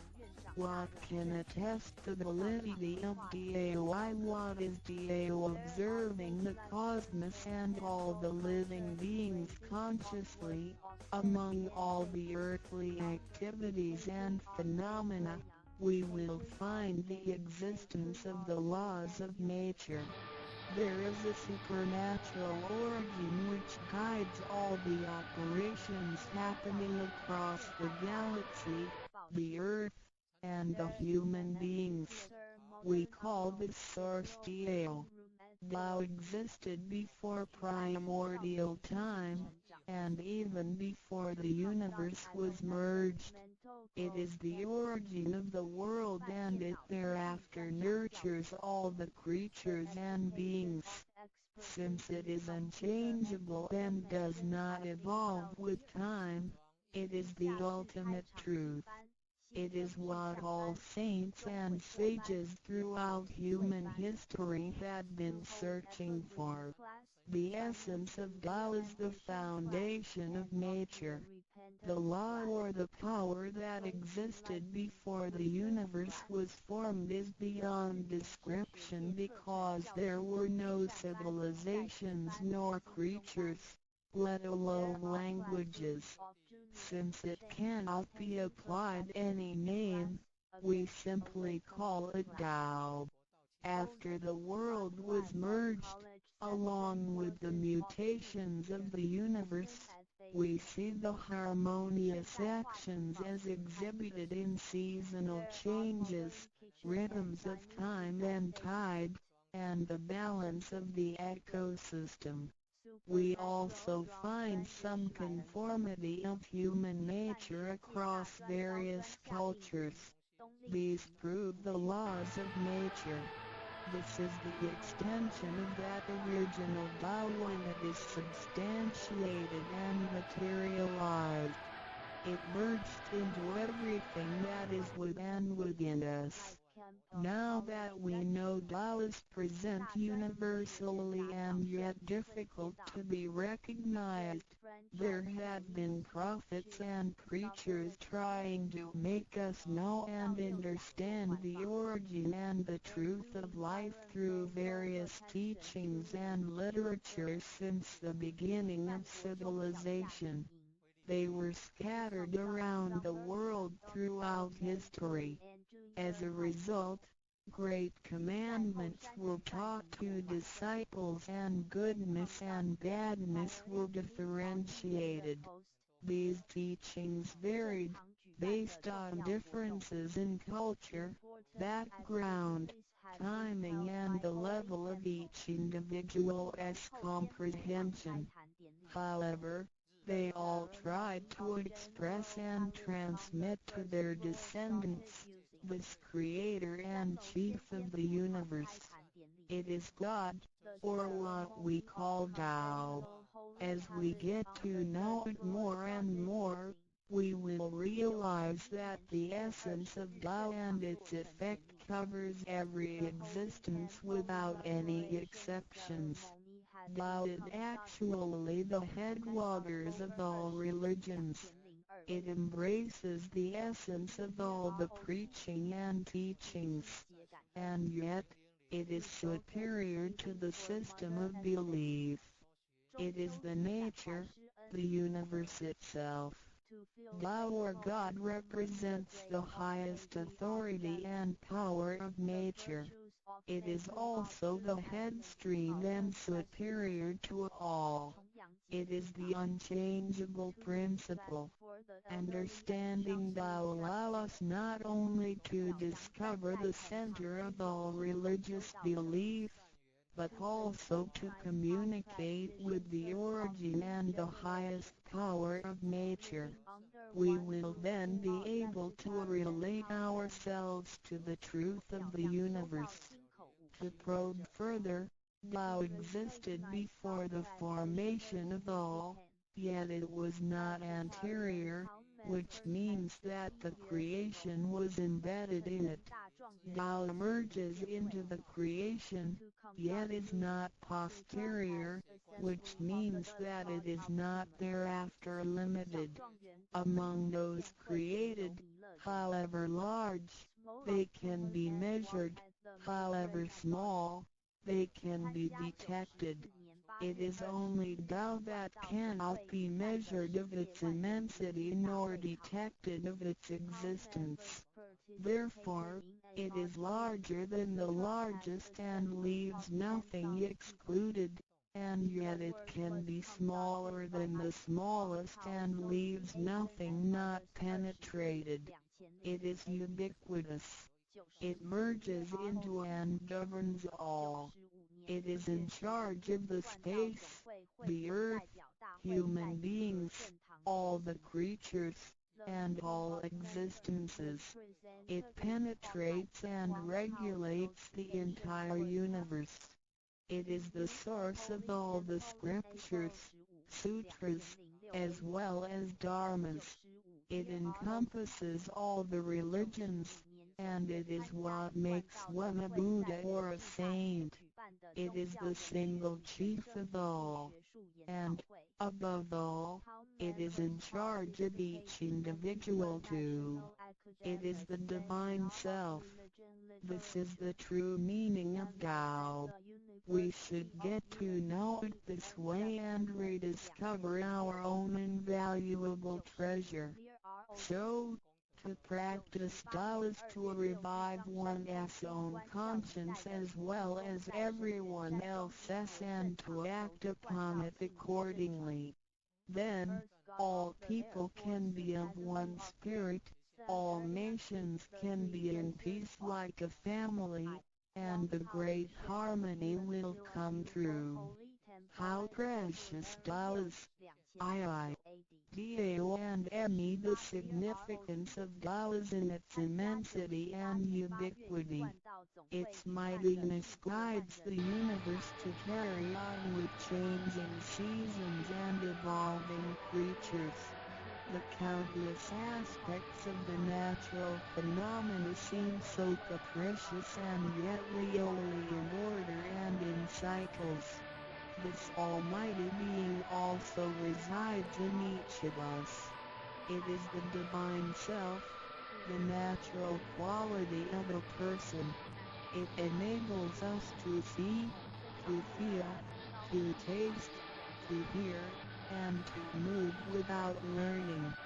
While we research the ultimate truth in the universe, we should turn upon and see into ourselves to discover that Divine Self. We will find the rules that govern the universe also comply with the way we are. Tao is not something too far to reach, nor too mysterious to comprehend. It is nothing particular, but has to do with our daily lives. We cannot do without it. Every movement we make, in order to see, to touch, to feel and to think, is associated with Tao. Consider how many wonders are hidden in our body, how delicately our physical functions are carried out. For example, when we shake hands, the components involved would include the coordination of joints and muscles, the chemical reactions of energy, the transmission of information through nerve systems, and the actions occurring in our brain such as issuing orders, making judgments and analyzing situations. Even with the most advanced technology and the highest level of knowledge we have developed today, we cannot completely reconstruct such a function. Yet the ability to perform such a simple movement is there for all individuals, regardless of the level of a person's knowledge and his/her being a grown-up or a baby, a scholar or an illiterate. These are the kind of abilities we come equipped with naturally, without learning and being taught. It sits within us and is in charge of all. It is Tao, never diminishes nor inflates. Worldly knowledge acquired through learning can be forgotten. A gymnast can abandon his/her techniques and a musician can lose his/her skills without practicing. The essence of Tao and its extension are always in charge of the macro universe, the nature, and the micro-universe the human being as self. We are associated with it unconsciously since the first day, because it encompasses the whole nature within us. We also call it native self. Tao is within and surrounding us.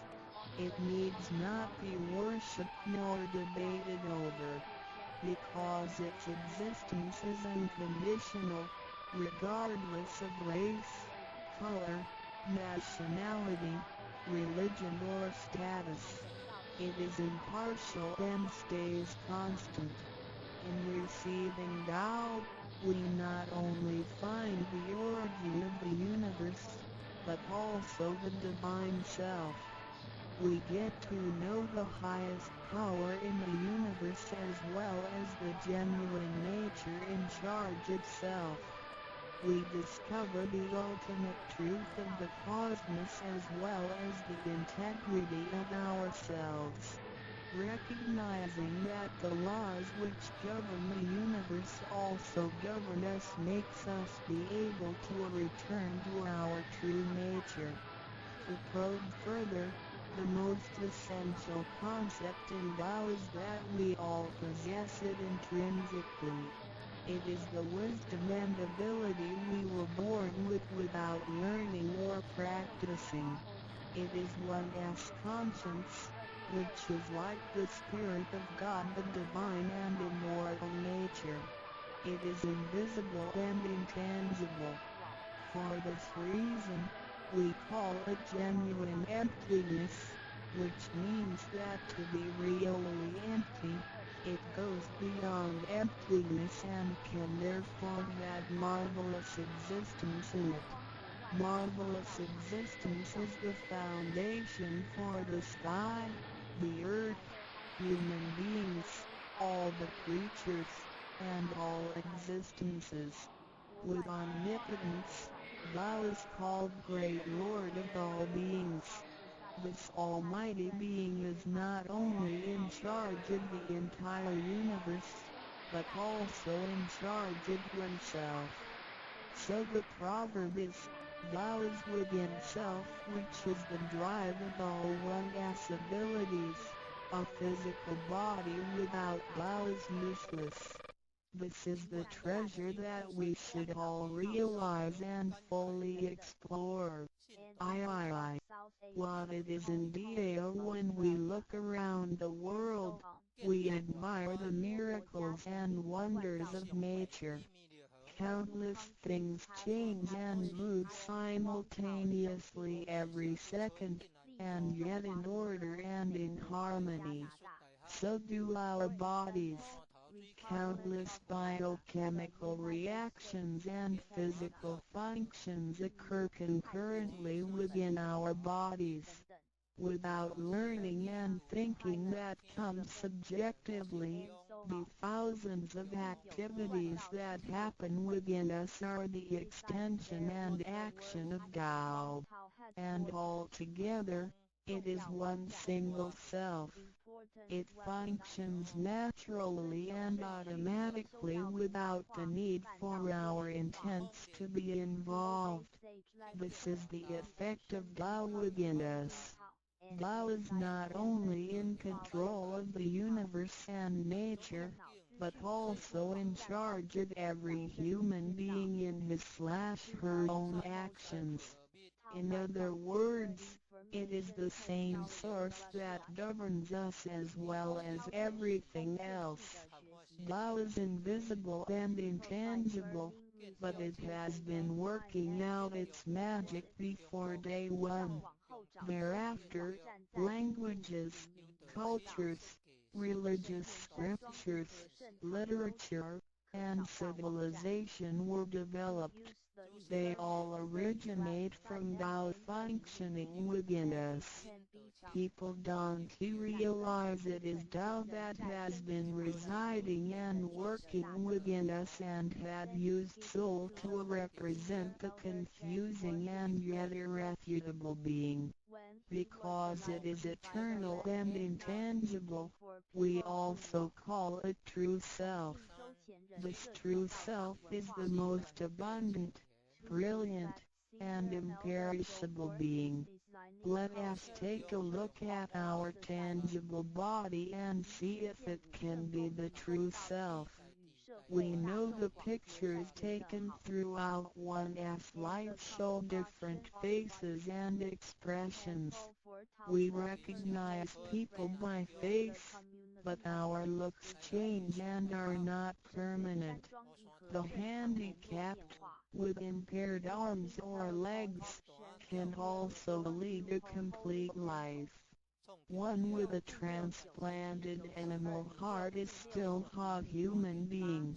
Even our brain cells keep decreasing and changing every second from the moment we were born. Therefore, the physical body is only the interim residence of the true self. Though it seems so real, solid and alive, it turns into dirt eventually. We call it false self because of its tentative and transient nature. By recognizing the difference between the true self and the false self, we understand the reason and importance for us to receive Tao. Luckily, we are given the opportunity of receiving Tao and learning the three treasures. The three treasures are straightforward yet profound. The meaning and details of them will be illustrated through the rite of receiving Tao. Here, we only discuss two issues. First, by receiving Tao, the true self gets plucked out. It leads to our conscience. Upon the time when material pursuance surpasses spiritual seeking, giving up the true self only makes us a walking corpse. In order to fulfill and satisfy the sensational desires of the false self, we may commit wrongdoings and harm others, eventually creating troubles for ourselves. Our inner conscience is identified and enlightened by receiving Tao. Thus, the body gets to work with the spirit in a mutually beneficial and harmonious way, making our lives joyful and meaningful. Second, by receiving Tao, the front door or main gate of our bodies gets opened.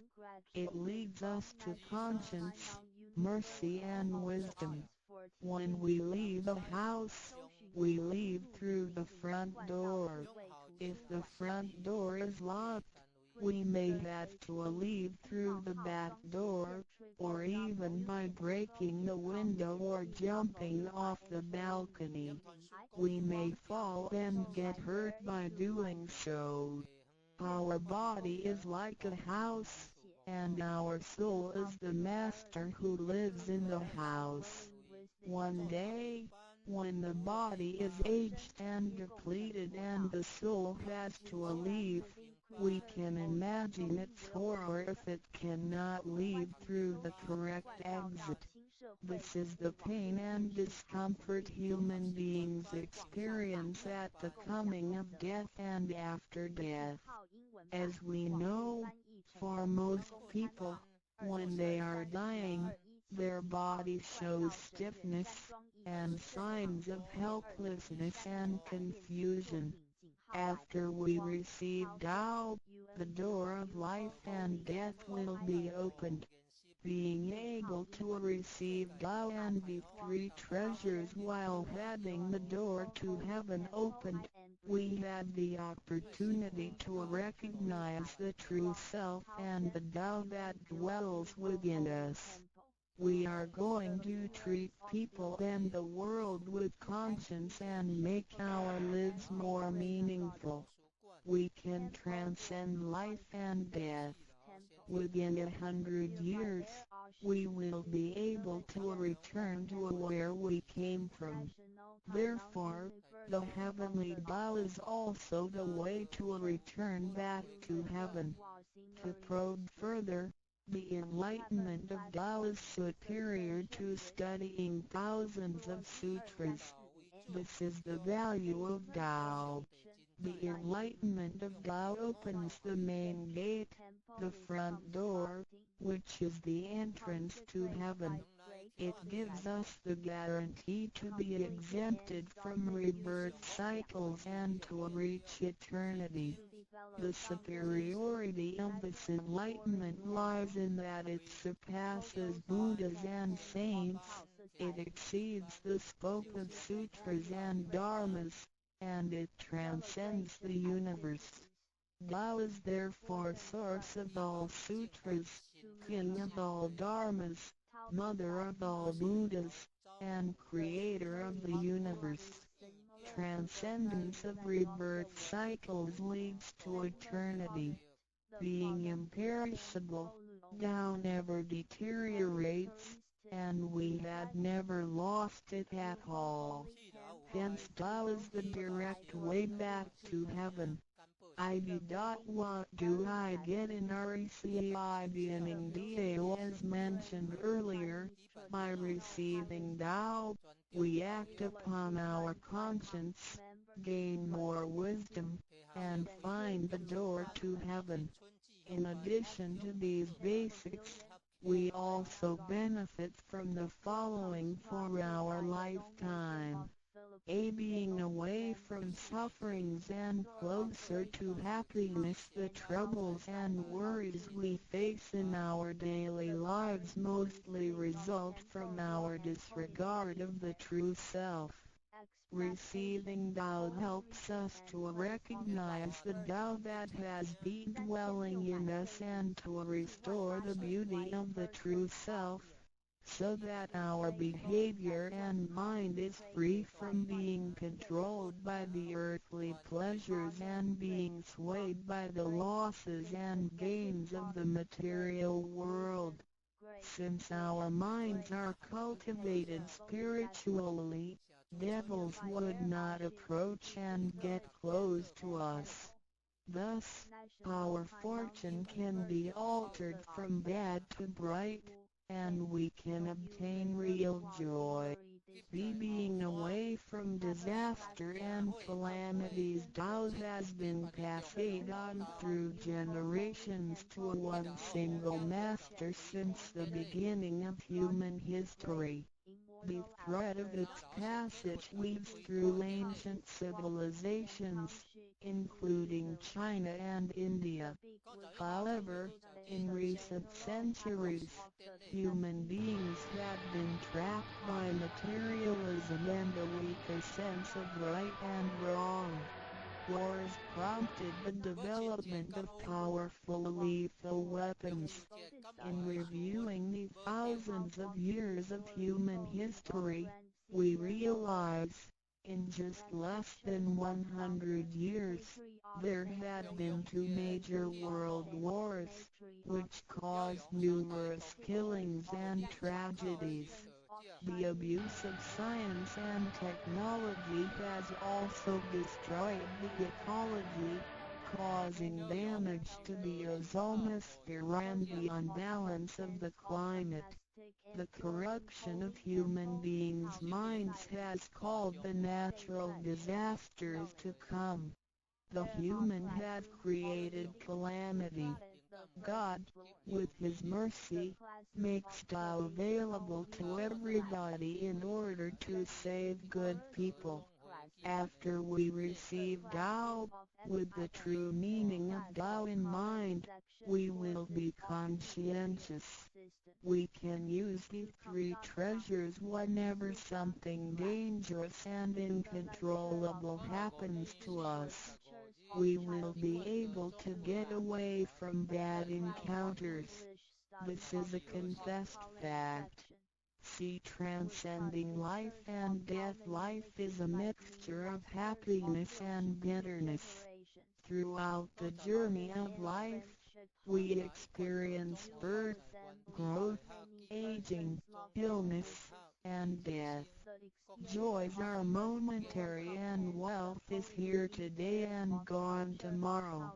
Rather than seeking the pleasure of material life, the wise make full use of their lifetime searching the true meaning of life and eternity.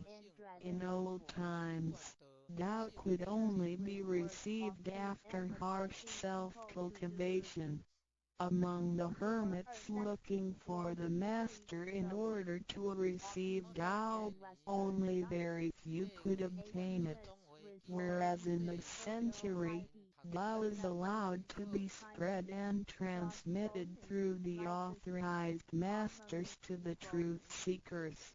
The master points out the main gate of life and death, assuring the completeness of our true self. With the true self as our guide, which keeps us away from evil and greed, it helps us think, speak, and act in accordance with our conscience and intuition. Death then becomes the return of our soul to the eternal and peaceful home where we came from. Thus, we will have lasting joy. The achieving sacred beings the enlightenment of Tao, which reveals the true self, is like the planting of the seed of righteousness and integrity. Through self-cultivation and self-improvement, the nurturing of wisdom, kindness, and purity, it will blossom and produce the fruit of sacred mind and eternal life. In time of overwhelming utilitarianism, Tao is the lighthouse to the truth. Receiving Tao, and then cultivating ourselves, not only improves our own lives, but also gives us the opportunity to better the world. After we receive Tao, we act upon our conscience and care for people around us. We cherish Tao and disregard personal disadvantages. Then we make an effort to spread the message of Tao to the world, in order for everyone to benefit from it.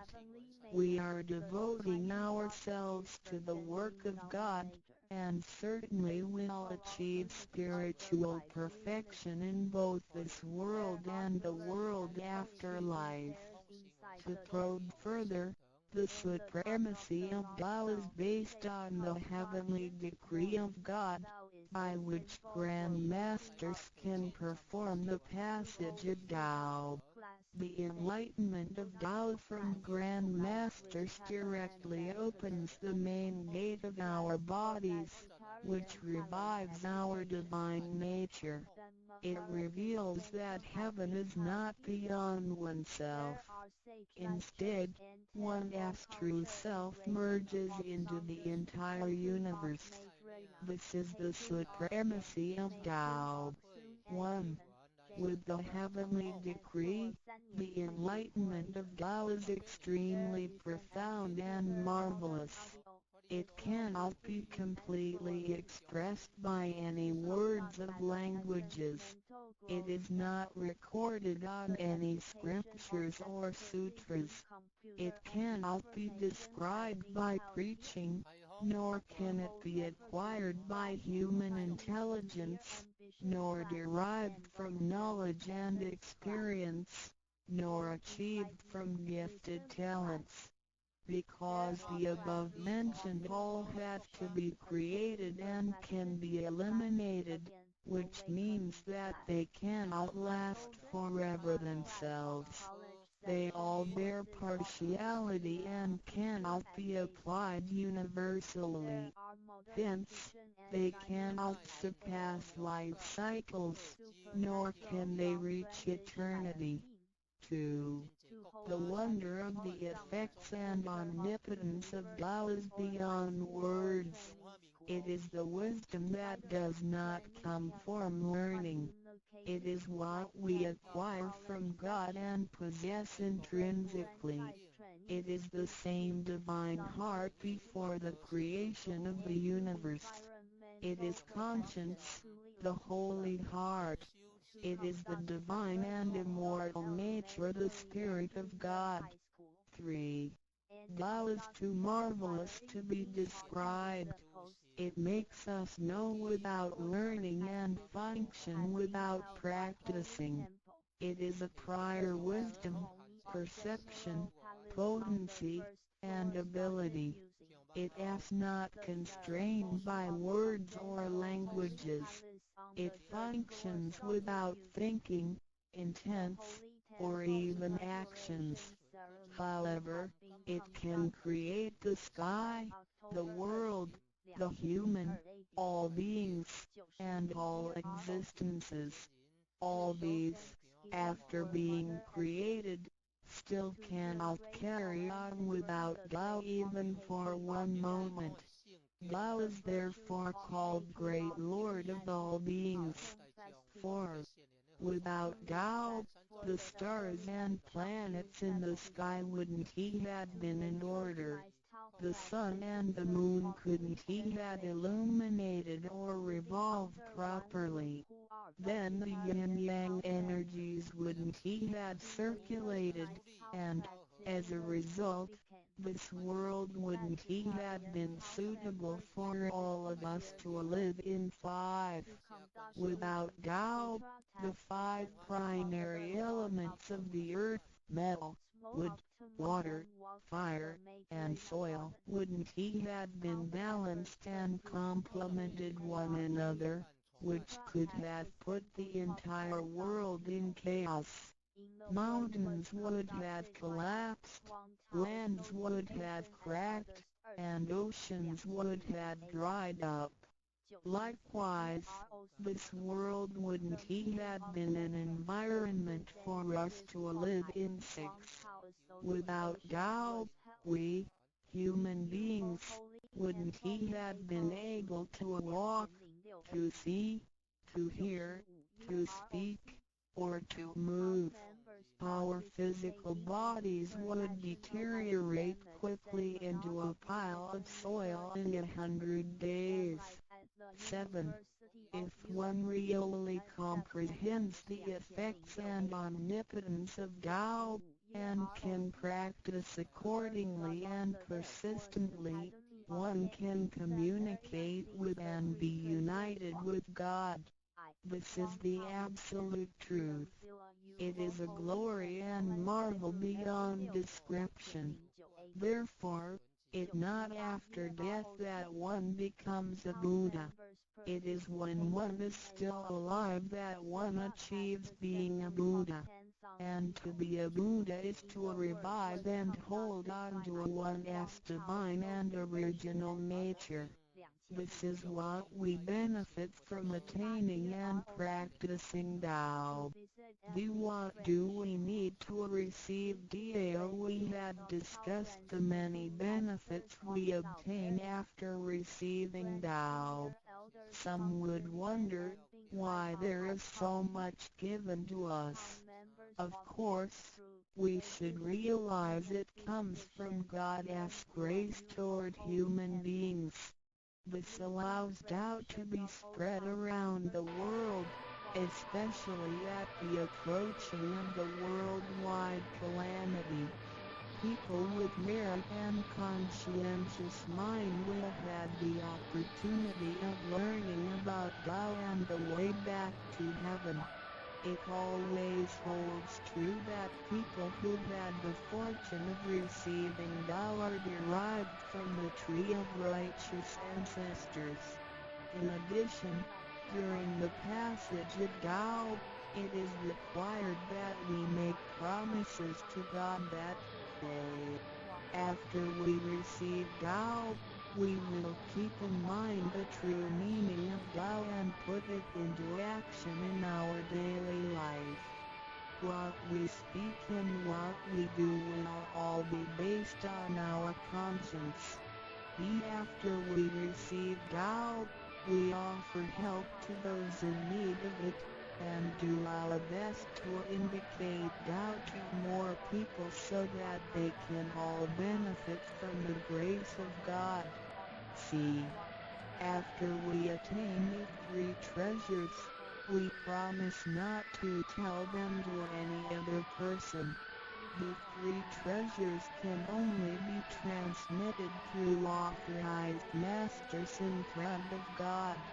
If we reveal them to any person, they become invalid to the person, and we also defy the heavenly decree.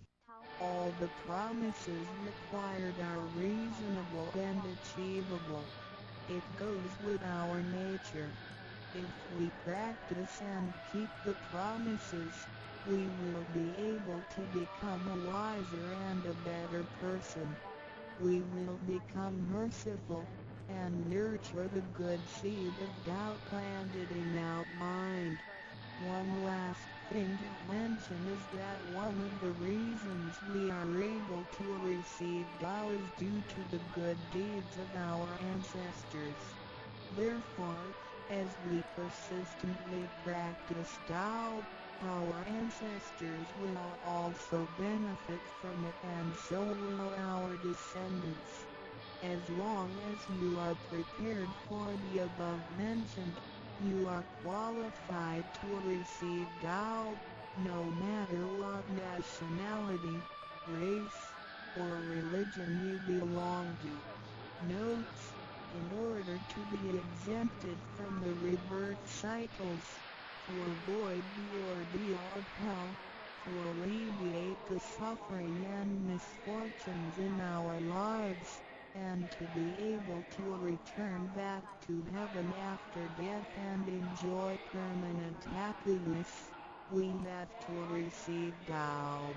And the general qualifications are: 1.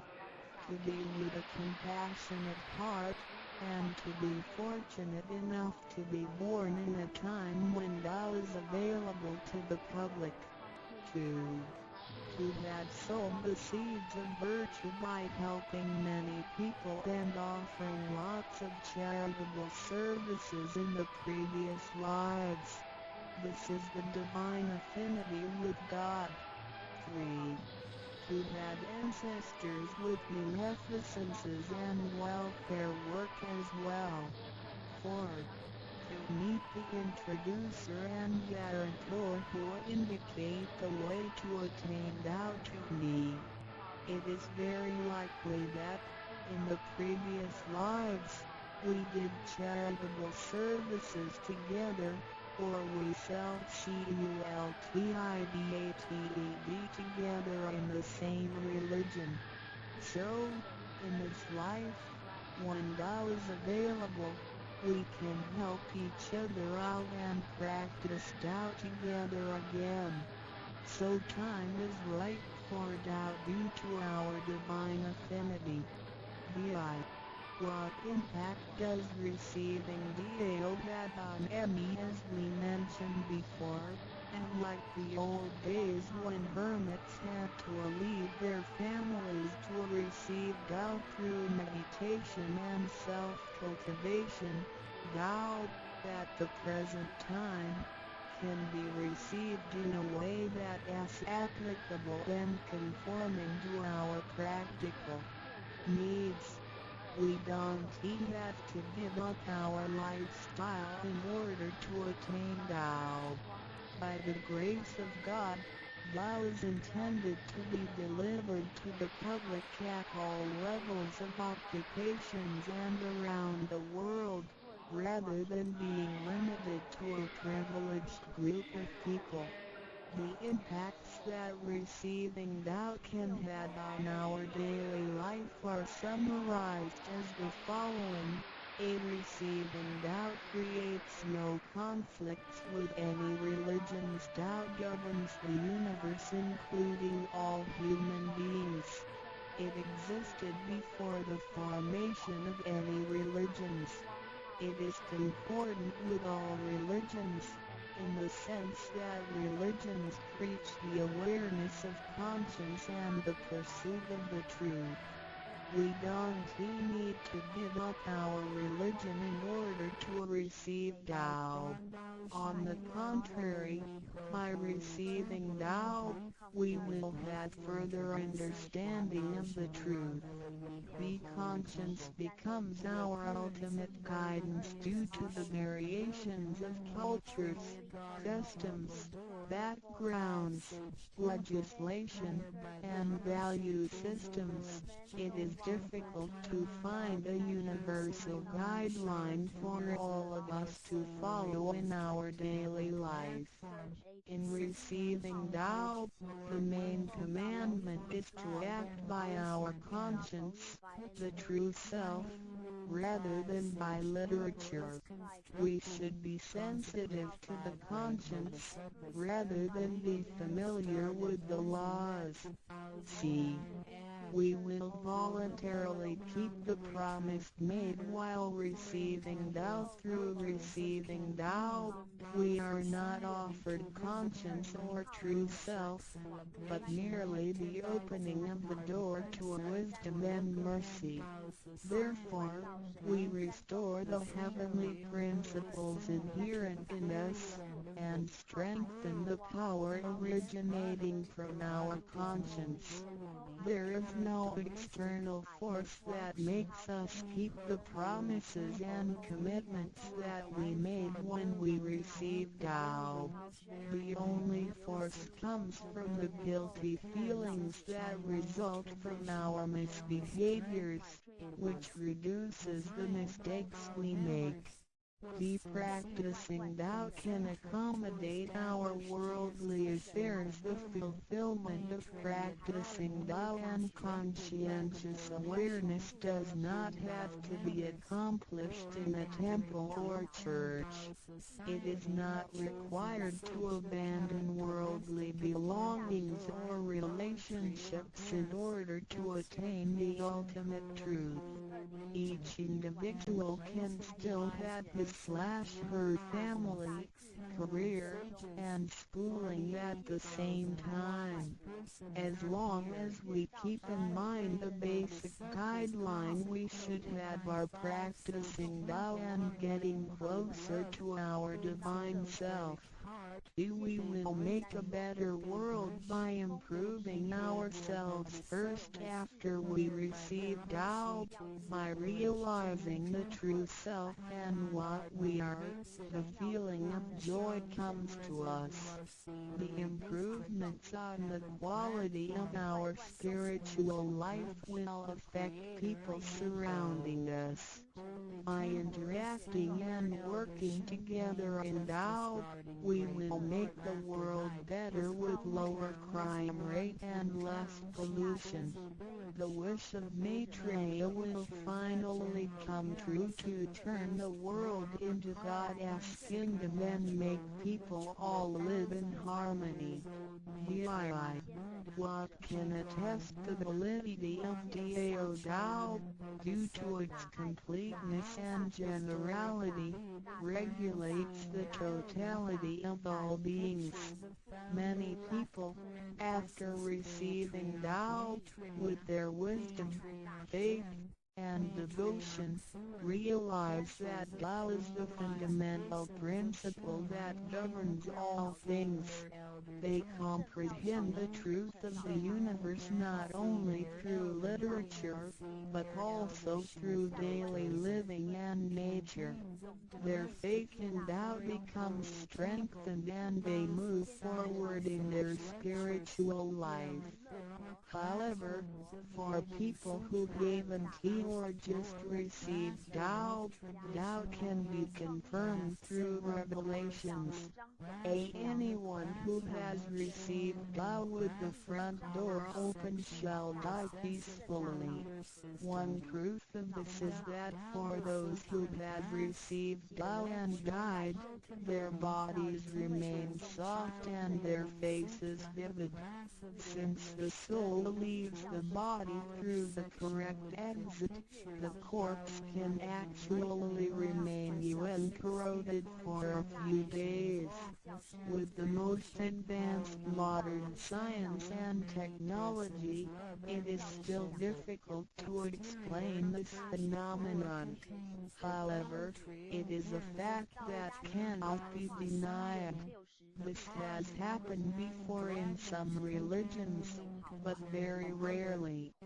For people who have received Tao, this kind of testimony is ubiquitous, unless they have committed serious sins and corrupted their own mind.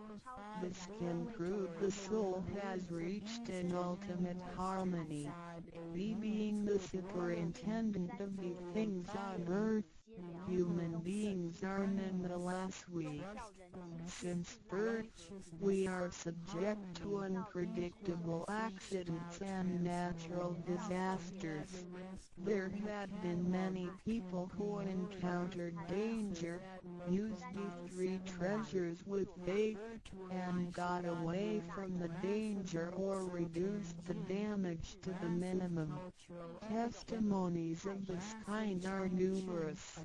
The above two mentioned are rarely heard of and difficult to believe, but they are the immediate security given by God once a person has received Tao. Thereafter, with each individual's faith, wisdom, and the accumulation of good deeds, one will come to know the truth more and more. It is up to you to experience the value of this treasure. I hope you will have the opportunity to receive Tao, experience it in your life, achieve ultimate perfection, and realize eternity.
Three treasures for new Tao receivers. 他人的一生中有许多值得庆贺的事情，但却有更多无价且必须要全力以赴来追求的东西。There are many things in life worth celebrating. However, there are even more priceless things worth pursuing with all our efforts. 2500多年前，当释迦牟尼佛仍是王子时，亲眼目睹了人世间之生老病死。他告诉自己，一定要找到一条永恒之路。于是他放弃了王位及荣华富贵，四处去找寻名师及永久解脱的法门。后来燃灯古佛为他受记，最后他修成了正果，也留下了许多的经典，引导众生开悟正果。About 2,500 years ago, when Sakyamuni Buddha was still a prince, he witnessed the four sufferings of life: birth, old age, sickness and death. He told himself, "I've got to find the way that leads to eternity." Thus, he gave up his throne and fortune in search for an enlightening master and a way to eternal liberation. Later, he was initiated by Daikampa Buddha and eventually reached Buddhahood. Sakyamuni Buddha's teachings were collected by his disciples as sutras. The large collection of sutras has continued to guide sentient beings even till this day. 在一般人的思维里，极有价值、罕有又很不容易得到的东西，而且是人类所一直在追求的，我们才会称之为宝。今天您在上天的恩典及诸佛菩萨的祝福下求了道，得了三宝。这道就是当初佛陀及古往今来的修行者、宗教家倾毕生之力所追寻的永恒之路。过去因为天时未至，道是单传独授，得道者稀，修行者常有，踏破铁鞋无觅处之憾。如今上天慈悲大开普渡，得道者众，求道者可说是得来全不费功夫。虽然得道容易，也是自己累世佛缘根基深厚，祖上有德所致。所以当您求完道时，大家都给您道喜。Generally, we call a precious, valuable, and rare item which is highly sought after as a treasure. Today, because of the grace of heaven and the blessings from all Buddhas and Bodhisattvas, you have received Tao and the three treasures. Tao is the way to eternity that Sakyamuni Buddha, countless cultivators, and religious people had been searching all their lives. Before 1930, Tao was transmitted on a one-to-one basis. An enlightening master could only transmit Tao to one qualified individual because the timing for universal Tao transmission was not right.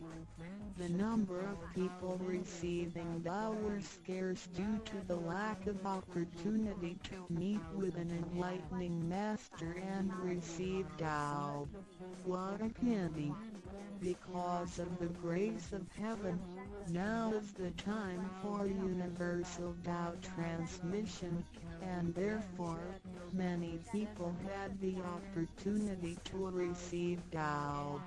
Although it may seem relatively easy to receive Tao, receiving Tao is actually based on your affinity with Buddhas, your deep spiritual foundation, and the beneficence of your ancestors. Thus, after you had received Tao, everybody would express their heartfelt joy and congratulate you. 依照三宝来修行的话，可以帮助我们第一，跳脱生死轮回；第二，净化我们的业力，改变命运；最后返回天上的故家乡。Practicing these three treasures can truly help us in the following ways. 1.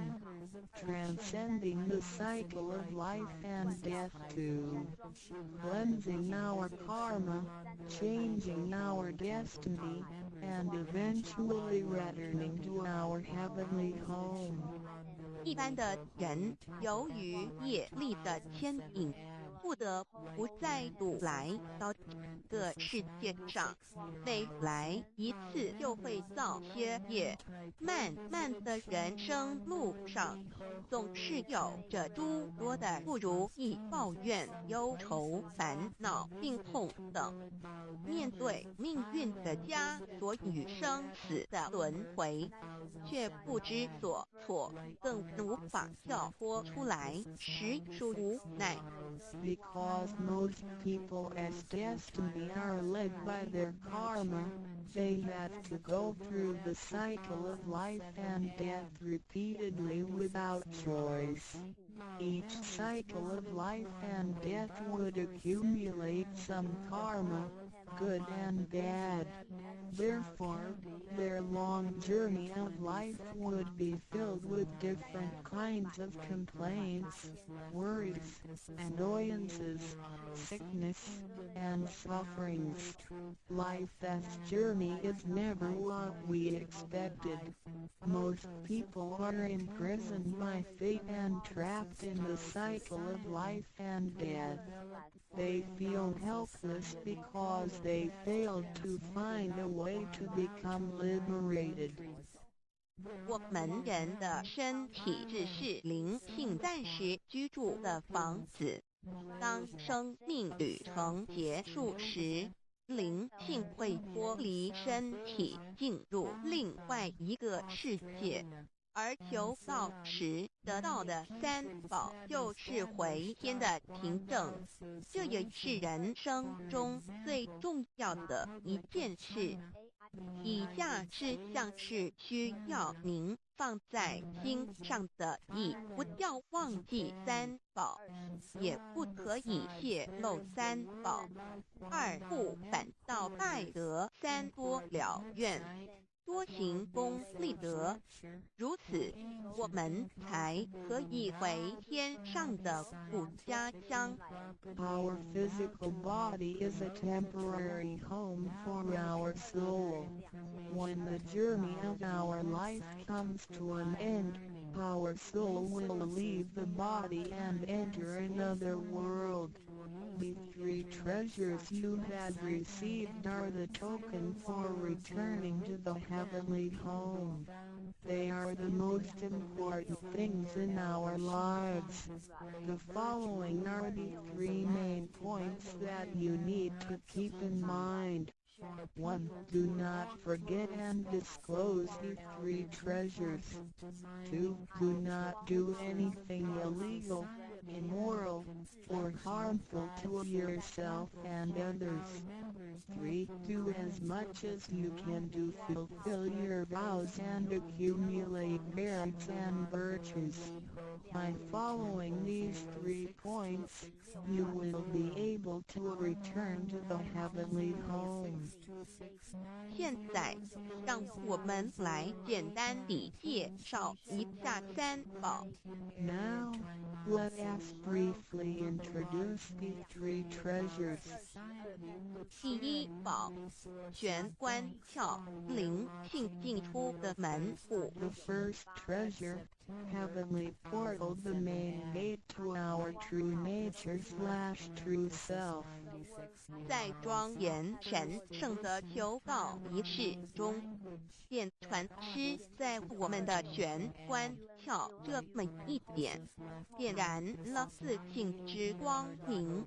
当下玄关窍立刻现出了如同绿豆大小般之佛光，我们可以看一下各宗教圣人的画像，每位圣人之头部都有一个光圈，此光乃是自性之光。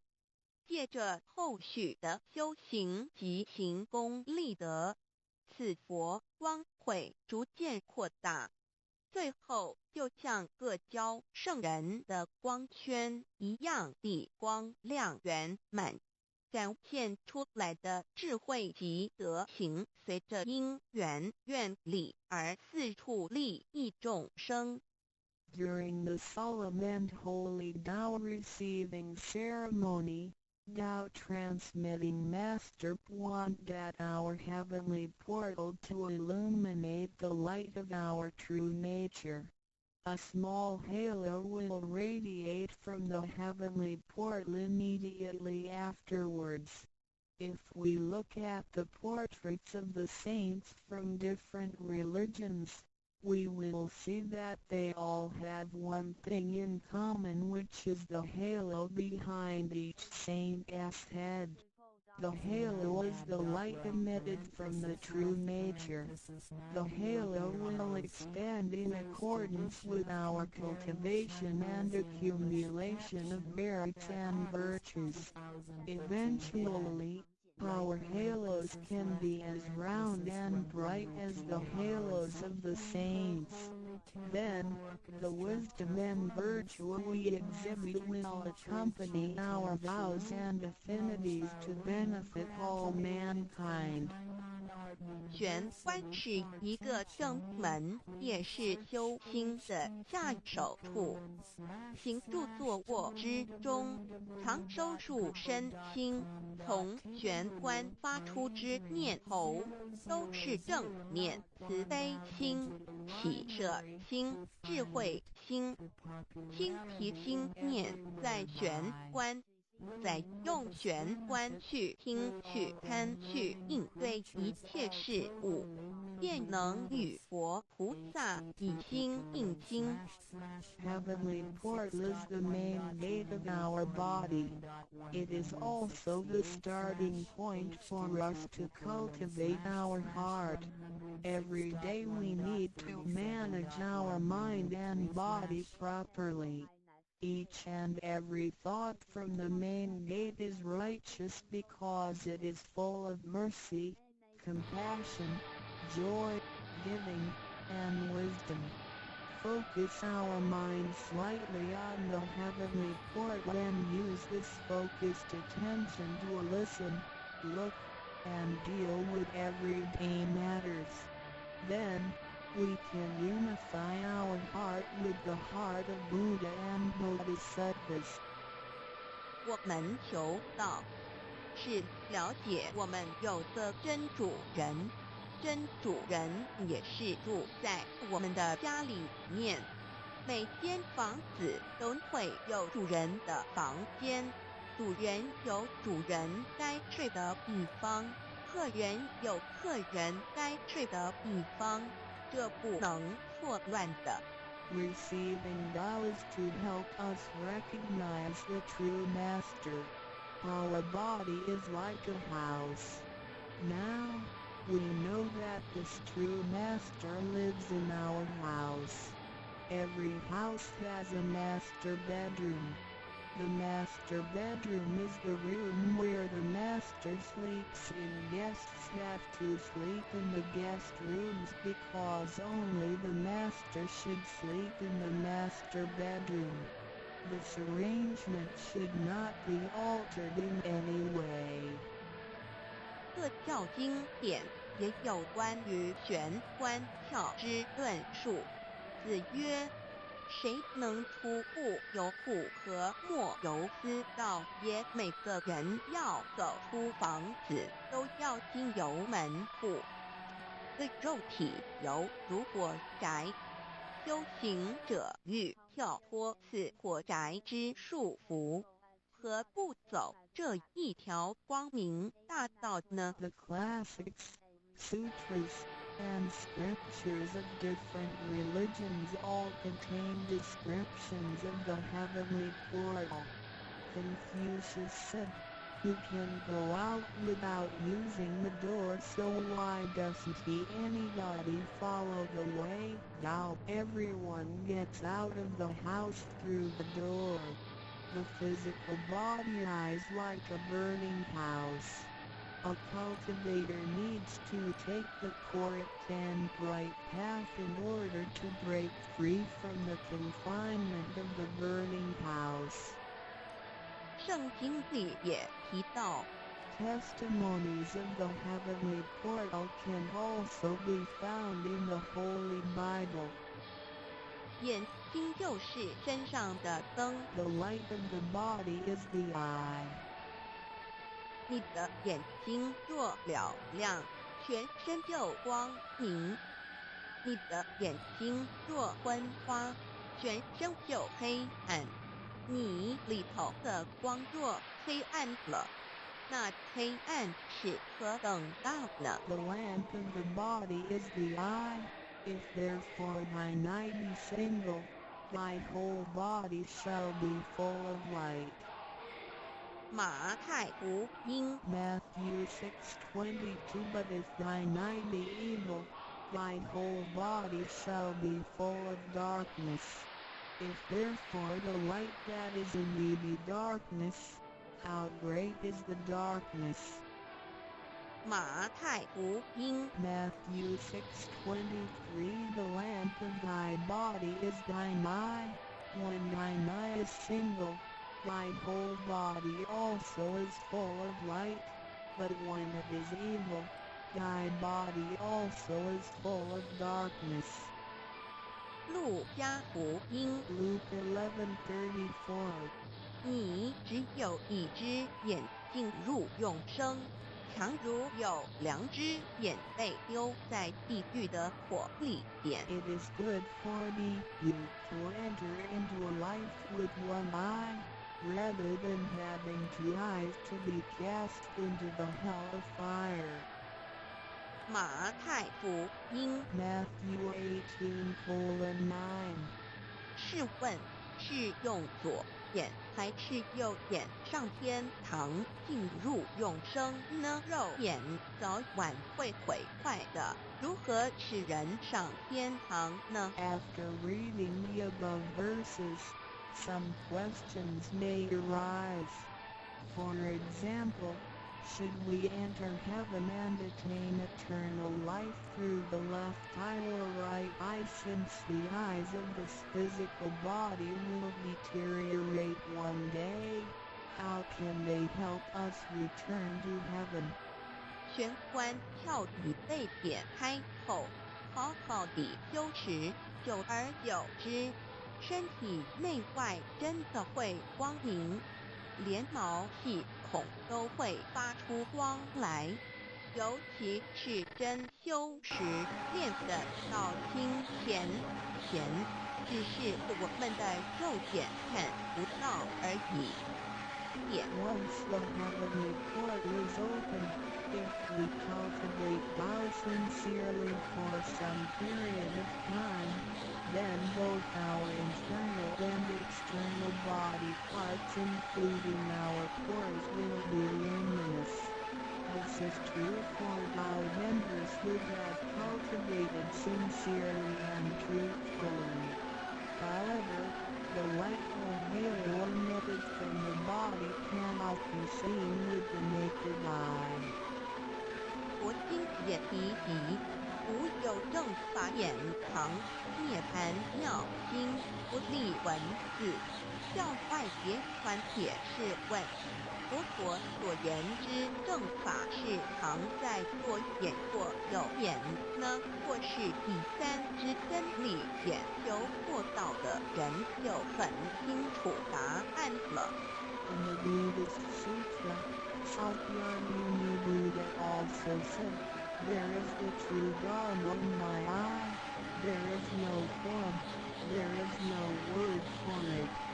So where is the true Dharma hidden? Is it hidden inside the left eye or right eye, or is this Dharma hidden inside the third eye, the eye of the truth? The answer is very clear for every Tao receiver. 儒家所说的君子圣其儒也，指的也是我们的自性佛性是无一无二的，来自上天，要善加戒慎保护，莫让它受到污染。圣徒的功夫，简单的说，就是存好心，说好话，做好事，以及诸恶莫作，众善奉行，精进永恒地向导前进。In the Confucian classics, a noble person needs to be cautious with the One.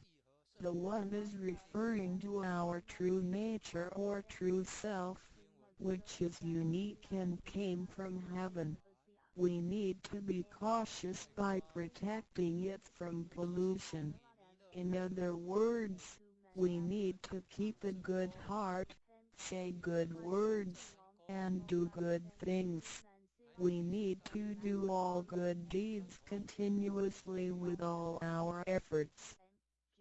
一个人若平日能够时常守玄，祥和之气自然会引发善因缘的发生。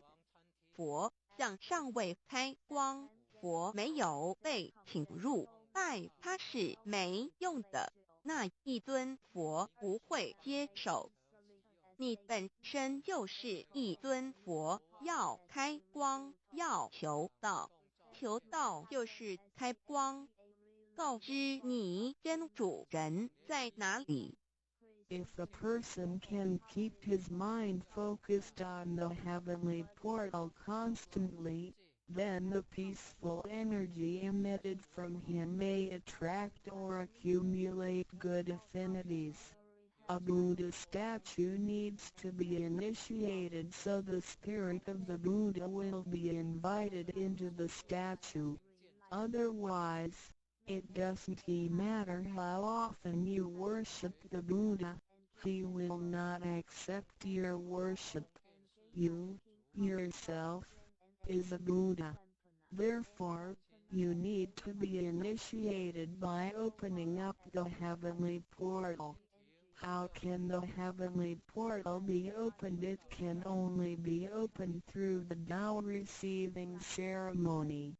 Receiving Tao helps us to rediscover the location of our true master. 我们平常时候，精神是外放，眼要看，耳要听，吃进去的营养也一直在消耗。守玄有助于减少营养与能量的消耗，同时让更多营养转为能量，运行于身体，让脉络畅通，减少病痛，促进身体健康。Every day a lot of our energies and spirits are wasted on the things we see with eyes, we hear with our ears, we think with our mind, etc. Thus, the nutrition for our bodies is constantly being used. When we calm down and focus on the heavenly portal, it helps to lower the energy and nutrition consumption of our bodies. At the same time, it helps to turn more nutrition into energy, transport the energy throughout the entire body, and make the energy channels freer so that the energy can flow with less obstruction. If energy can flow freely, then we would not get sick so easily. As a result, our health would improve. 第二宝，口诀五字真言。 The second treasure, heavenly mantra, the 5 words. 念五字真言，不是外求净土，而是内生净土。口诀又名五字真言，口之修养也。口轻而诱人，骂人则口不轻，实着者口不轻言。实以正，有道也。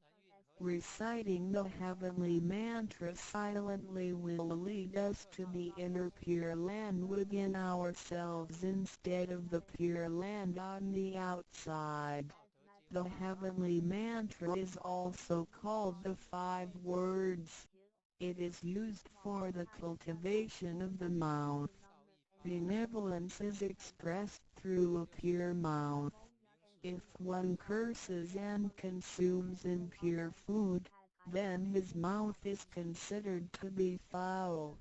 Therefore, if you say good words and consume pure food, then you can become one with Tao. 第一个字，无即无对待之真理世界一性佛性自性。真我二儒家中庸之天命之谓性，也就是说，我们都是老母的分灵，都是兄弟姐妹。The first word means Wuji. It is the world of absolute truth with no opposites. It can be explained as 1. Our true nature, Buddha nature, true self. 2. In the doctrine of the mean, what heaven or heavenly matter confers is called true nature. In other words, our spirits came from heavenly matter. In this sense, we all are brothers and sisters because our spirits all came from the same origin. 第二个字，太极有阴阳相对待，诸如日也，善恶、高矮等，也可以理解成一人心二儒家之率性之谓道人们的心思是错综复杂且迷惑的，因此需要依循着上天所赋予之纯善的天性走在正道上。The second word means Taiji. It is the world of duality. Duality consists of having 2 opposites such as the sun and moon, day and night, good and bad, tall and short, etc.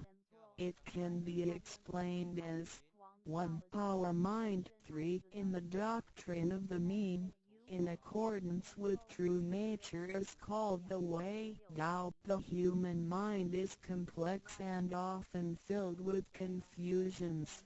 Therefore, we need to follow the true nature from heaven and take the righteous path. 第三个字，黄极物质的现象世界，它不是永恒不变的，也可以理解成一人身二儒家中庸之修道之谓教。 The third word means Wanji. It is the world of physicality, which is the one we live in. Nothing in this world is permanent. It can be explained as 1. Our physical body. 2. In the doctrine of the mean, cultivating the way Tao is called education. 要走在正道上，是需要有正确的教育与引导的点。 In order to be on the righteous path, we need to have the correct education and guidance. 性心身是一贯的，性在心思外际，生命万能；性去心思尽失，生命不动，依据此诗而已。 Our true nature, mind, and body are one. Without the true nature, our mind and body are useless. 第四个字是放出去，无所不在。 The fourth word means permeating.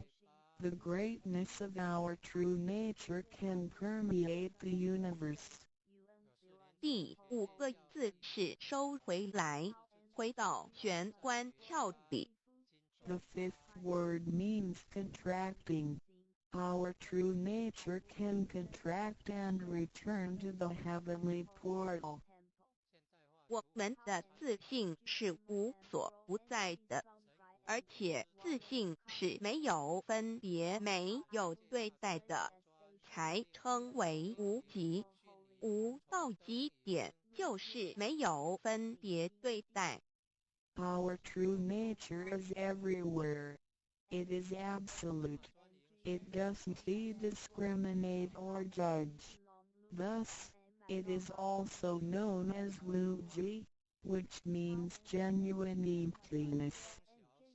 弥勒也有慈爱之意，修行上让慈爱布满个宇宙，就如同老母及诸佛菩萨对众生的爱是没有空间的限制的。The fourth and fifth words can be combined to mean mercy and loving kindness. As we cultivate, we learn to love all things in the universe with mercy and loving kindness, just like how Lao Mu, Heavenly Mater, Buddhas, and Bodhisattvas love all sentient beings without spatial limitations. 常念五字真言，你就与弥勒祖师及供活佛老师有感应，遇困难时感应就快，心不平静时默念五字真言，有问题时静不下来时默念五字真言，就有妙智慧。当念到一心不乱时，意志可穿越时空，直入佛之愿力之间，让能量发挥到极致。By silently reciting the heavenly mantra often, you will create a strong bond with Maitreya Buddha and Jigon Living Buddha. Then come whenever you encounter some difficulties, Buddhas will get the signal more quickly. When you feel unease or disturbed, recite the heavenly mantra silently in your heart, then your great wisdom may arise to help you resolve any difficulty. And when you silently recite the heavenly mantra with full attention, your willpower can permeate through time and space, and enter the power of Buddha's vows. Then, the strength of the mantra will reach ultimate attainment. 孔老夫子说过，人莫见于流水，而见于止水。诚心专注一念诵五字真言，有助于内心的平静祥和，更清楚地看清自己，遇到事情时能做出更正确的判断与决定，并更有效地完成工作任务。Confucius said, "Men do not look into running water as a mirror, but into still water." Silently reciting the heavenly mantra with sincerity and full attention helps to pacify our mind. As a result, we can see ourselves more clearly, make judgments and decisions more correctly, and complete daily tasks with more efficiency. 第三宝，和同学习宽恕。 The third treasure, heavenly hand sign learning to be forgive. 受报和同也意味着与仙佛和，与仙佛同，把我们的佛心、自信、愿力和诸佛菩萨的佛心、自信、愿力相合在一起。我们和同修之间要和，才能同人与人之间要和要同，就要学习术道，也就是己所不欲，务施于人，学习宽恕，就像耶稣在十字架上所说的话，就是一种宽恕。人与人之间多一些体谅宽恕，才能和，才能同。若小同都无法做到，如何世界大同呢？此手印也是回天的一个凭证。Holding the heavenly hand sign means to unify our true nature with Buddhas and Bodhisattvas. It is the unification of our true nature and vows with the true nature and vows of Buddhas and Bodhisattvas. Similarly, we need to unify with all people including other Tao members by getting along with them. We need to learn to be more cooperating, understanding, tolerating, and forgiving, so we can form a perfect union. Confucius said, "Do not do unto others as you would not have others do unto you." The last words of Jesus Christ were also words of forgiveness. In order to form a perfect union with others, we have to be more understanding and forgiving. If we cannot form unity with the people in our society, how can we form unity with the rest of the world and achieve great harmony? The heavenly hand sign is also a token for returning to the heavenly home. 现在来探讨一下三宝的修持。Now, let us examine further the practice of the three treasures. 三宝真藏蕴含道统真传、天命真传、心法真传，这三样，每一样都很重要。The three treasures encompass the true transmission based on the lineage of Tao and the mandate of heaven. It is the wordless heart-to-heart transmission. Each of the three treasures is equally important. 求道时，点传师点的右手点完玄关之后，会用左手在玄关前做一个附带的动作。此动作之意义为何呢？简单的说，左手的手掌心就像一面镜子，要我们用此自信之光向内照视自己，也就是一般所称之回光返照，自我省察、自我检视，也是修行的开始。During the Tao receiving ceremony, Tao transmitting Master pointed at our heavenly portal with his right hand and made a gesture of covering it up with his left hand. What does this gesture mean? Simply speaking, the left palm is a metaphor for a mirror. The gesture signifies the constant use of this mirror to examine our inner selves. Self-introspection and self-examination are the beginning steps of Tao cultivation. 每个人自身有个自性真主人在当家，不是由眼耳鼻舌身意六根产生之六种情境当家，也就是说，不被眼见之事物、耳听到之声音、鼻子所闻到之气味、舌头尝到之味道、身体所触摸到的东西及自身之习性来掌控我们。Every single person has a true nature or true master who is in charge of the mind and body.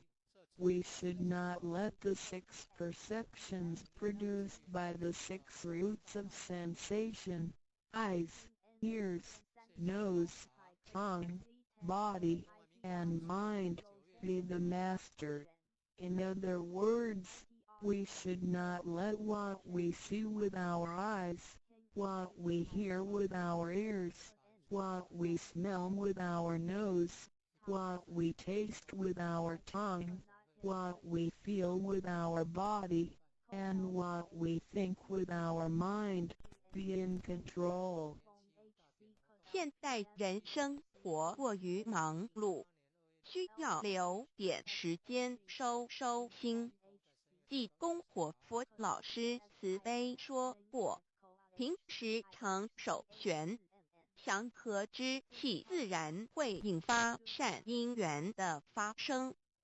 为什么我们修道到最后，心性无法再提升？因为我们很少去反省自己，甚至从来不问问自己内心深处什么是我们的真正需求，什么是我们的根本。若不从根本上去下功夫，以为来佛堂听道理就是修道，心性当然无法提升。Nowadays, everyone lives a very busy life, so we need to spare some time to relax and bring peace back into our mind. Our holy teacher, Jigon Living Buddha, mercifully said, in your daily life, you need to find a suitable time and place to focus on the heavenly portal and empty your thoughts. Then, the peace and harmony around you will attract good affinities. How come our mind hasn't been elevated even though we have cultivated for some time? It is because we seldom examine ourselves. We never introspect ourselves, try to figure out what our needs are, and what the root is. If we think doubt cultivation is merely coming to the temple and listening to the Tao lectures, then our mind could never be elevated. The reason is that we do not cultivate from the root. 光可以说是动植物的一个生命之原点和铜代表一阴一阳融合在一起，正负阴阳磁场能相通。手道和铜平日诚心敬意叩首礼拜，加上佛光的照耀及平日的行功立德，对身心健康有莫大之助益。Light can be recognized as the source of life for animals and plants. The heavenly hand sign symbolizes the combination of yin and yang and the connection between the positive and negative magnetic fields. When we hold the heavenly hand sign and pay respect to heaven and Buddhas wholeheartedly, the heavenly light will shine on us. This heavenly blessing and the daily accumulation of merits and virtues will benefit us greatly in every aspect. 修持三宝时，首先要做的就是自我的反省，然后向第一宝自信佛忏悔感恩。生生世世以来，我们不断的在轮回，身口意不断造业，污染了自信佛，让其承担了罪业，不需忏悔。同时，也因为自信的作用，对肉身得以行功立德，利己利人，不需感恩于他。When practicing these three treasures, the first thing we need to do is to truly introspect ourselves. Then, we need to sincerely repent and thank our true nature. We have been through many cycles of life and death. In every cycle, We created karma, good and bad. The bad karma we created had polluted our true nature. At the end of every cycle, we burdened our true nature with the sins we committed. Therefore, we need to repent for the mistakes and bad karma we created with our bodies. However, it is because of the possession of this physical body that we had the opportunity to accumulate merits and virtues and create good karma to benefit ourselves and others. Thus, we need to thank our true nature for guiding our physical body in doing these good deeds. 第二宝，常默念五字真言，让心中的爱自然流露出来，爱自己，爱众生。第三宝，多包容宽恕别人。26中，无论身在何处，更要时时提醒自己的心，愿力要和天佛菩萨的心愿力相合。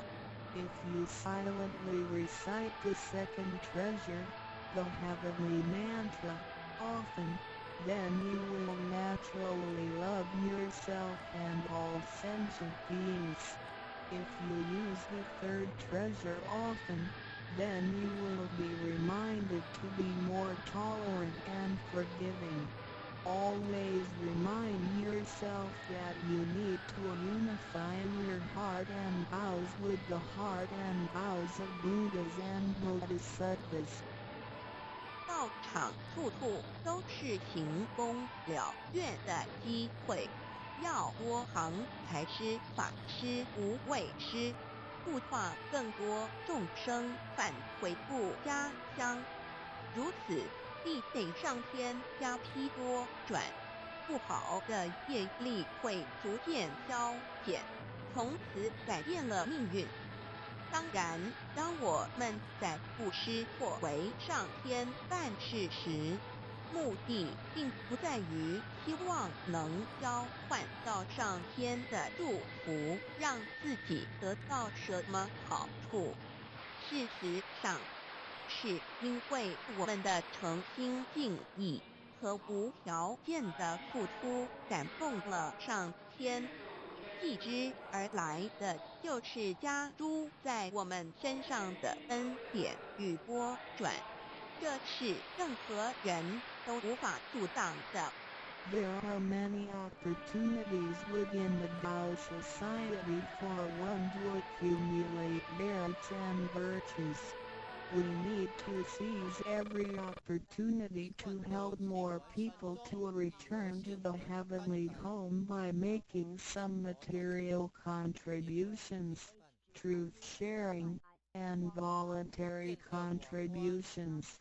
As a result, we will receive blessings from heaven. Then, we can change our bad fortunes and bad karma into good ones, so our destiny can be changed as well. We do not make material contributions or propagate Tao for the sake of our own benefits. If we do good deeds with sincerity and without asking for anything in return, then heaven will reward us. We will, then, receive grace and great help from heaven. These blessings will come naturally to us without hindrance. 从我们求道那一刻起，我们的姓名就已经登记在生命册上，成了上天的人。上天无时无刻没有不注意着我们，都在看着我们有没有在用三宝，是不是有什么事情需要济公或佛老师帮忙的。From the moment we received Tao, our names had been registered in heaven. We had become the citizens of heaven.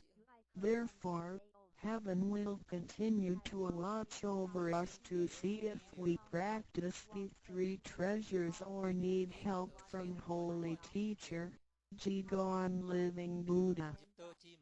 现今人类的物质科技虽较以往进步，但幸福的指数并没有提升，而且灾劫越来越多。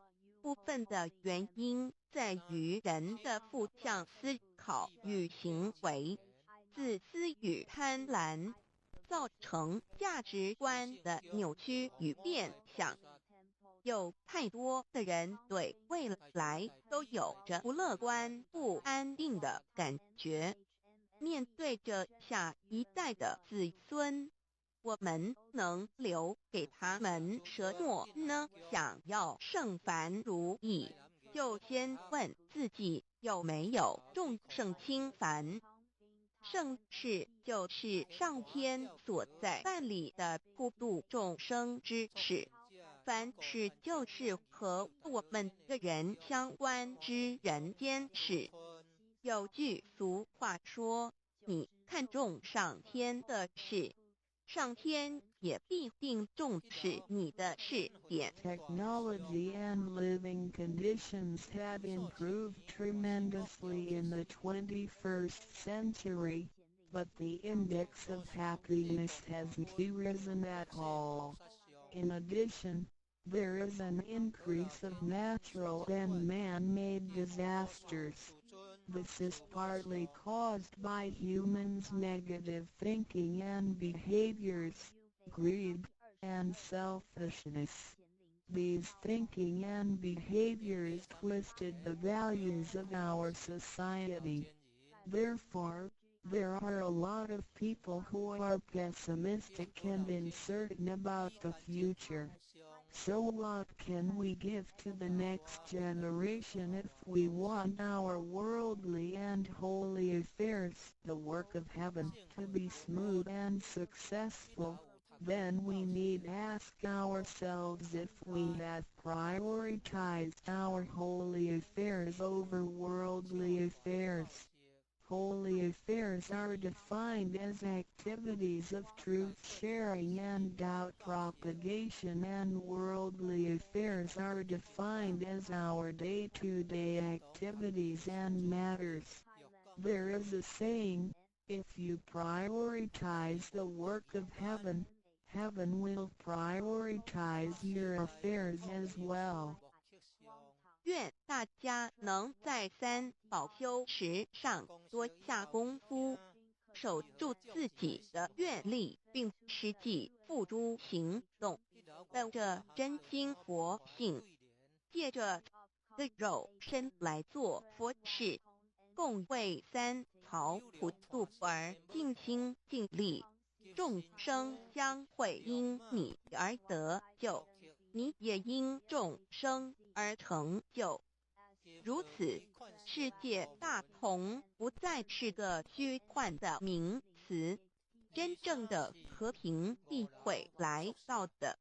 I hope everyone will make every effort to practice the three treasures, guard your vows, and put them into action. Remember to make good use of this physical body by following your true nature/Buddha nature. We can work together to help with the salvation of the three worlds. Because of your efforts, sentient beings can transcend the cycle of life and death. In return, you can succeed because of these sentient beings.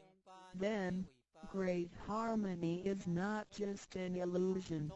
It will certainly be achieved. 感谢您，愿上帝赐福与您。Thank you very much. God bless you. 认识老母娘天上帝是否存在？天古人认为天是有情感能思想的存在者。孔子说过：或罪于天，无所导也。所作所为得罪了上天，有违天理，那么祈祷再多也是没有用的。于所否者，天厌之做了违背良心的事情，上天就会唾弃我为乎？为天为大啊！只有天最高大。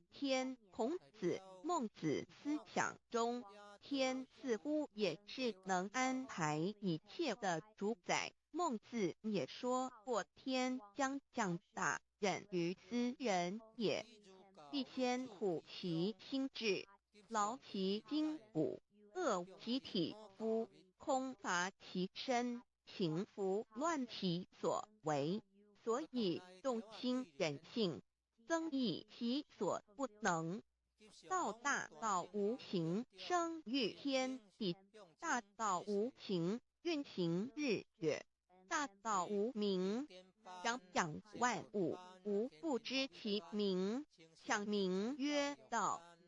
新晋经有一位真神，自从造天地以来，神的永能与神性是明明可知的，实际是眼不能见，但借着所造之物，就可以晓得，叫人无可推诿。罗马书第1章第20节，我们要如何向人证明真正有一位上帝的存在？虽然上帝的存在不需要也不可能用人的方法来证明，但是很多人都不由自主地相信宇宙当中必然有一位冥冥中的主宰。在我们生活经验中，当我们尽了所有的努力，常常会带着期望说谋事在人，成事在天，生死有命，富贵在天。当事情不太顺利时，我们也常安慰自己说天无绝人之路，若事情已经绝望了，我们只好叹息天不从人愿。最后事情若起死回生时，我们会高兴地说天理昭昭，老天有眼。有一位真神上帝看不见的，并不表示就不存在，如空中有许多电波承载着美妙的音乐影像，虽然看不见电波，只要能借着适合的方法收音机电视，我们不但能知道电波的存在，而且能与这些电波有正确的接触。上帝虽然是我们肉眼所不能见，但借着他所创造的浩瀚宇宙和微妙自然，我们就能知道有一位真上帝，万物的创始者。有一位真神太初有道与神同在，道就是神，这道太初与神同在。万物是借着他造的，凡被造的没有一样不是借着他造的。新约约翰福音1:13，圣经创世纪1:01分。起初神创造天地。地是空虚混沌渊面黑暗，神的灵运行在水面上。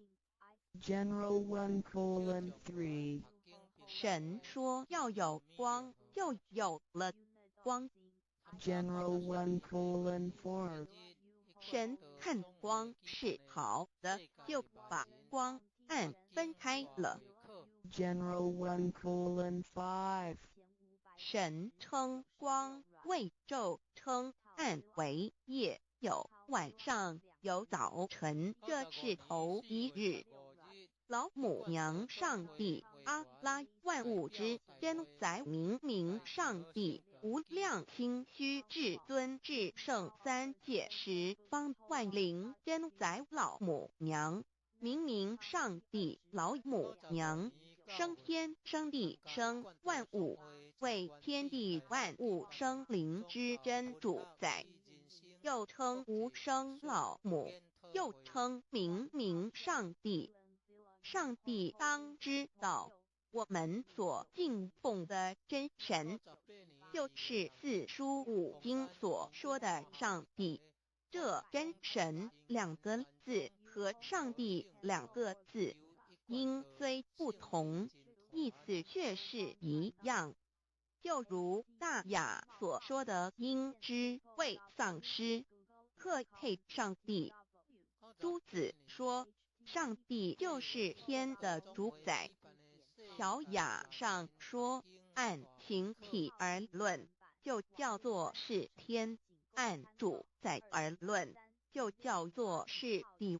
既是朱子和程子两个讲解，和真神两个字的意思是一样，就可以明白，我们所敬奉的真神，就是古年间的圣人所敬奉的上帝。基督教辟邪归正论第56页，老母娘清净经云：大道无形，生育天地，可知天地之源出自于道，未有天地先有此道。道德经首母章第52，天下幼始，以为天下母。既得其母，以知其子，父守其母，莫身不在。皇母训子十戒，三戒为道如尊我如尊，生克制化老身份。三戒十方母为主，养育圣凡一灵根。道生一，一生二，二生三，三生万物。道创天地而与天地同在，自性佛，即是灵，看不见抽象，但是它却存在每一位十方善知识的身上。所谓道化成肉身，住在我们中间。天主佛与自性佛主耶稣对父神说，正如你父在我里面，我也在你里面，使他们也在我们里面。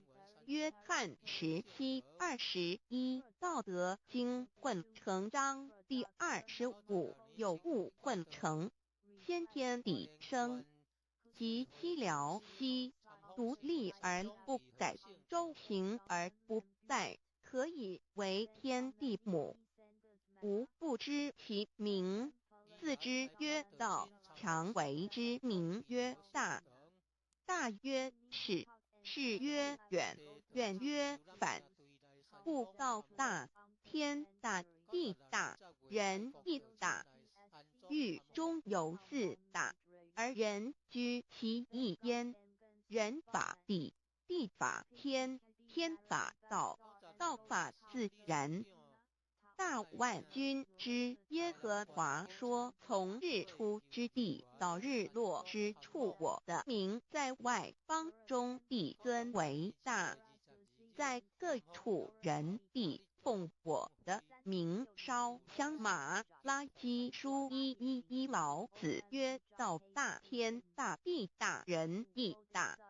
道德经混成章第25，皇母老母娘即是无极老母，无极老祖，无生老母。皇母天父，天上的父也，和华万军之耶和华神，上帝真神，阿拉真神主，真主造物主，为皇上帝，明明上帝造真理，老母娘慈训明明灵灵异变光上上帝赐而珍宝藏无量慈怀传一旨，清虚大化救援皇至尊无上威灵力至圣心法复贤良三界法与慈云布十方共沐朝母娘万灵归根乐欢喜真载无为居天堂老母娘上帝阿拉万物之真载明明上帝无量清虚至尊至圣三界十方万灵真载一点明明上帝圣号之意以明明是代表先天纯阳光明本性，所以明明不为是超越现象界的明，且是内在的明。超越现象界的明为天命，内在的明为人人具足的本性良知。上帝即宇宙的最高主宰，他是诸天神圣三世诸神之本，也是宇宙唯一至尊的神。他不但是灵性之根源，也是创造宇宙生育天地运行日月长养万物的大主宰。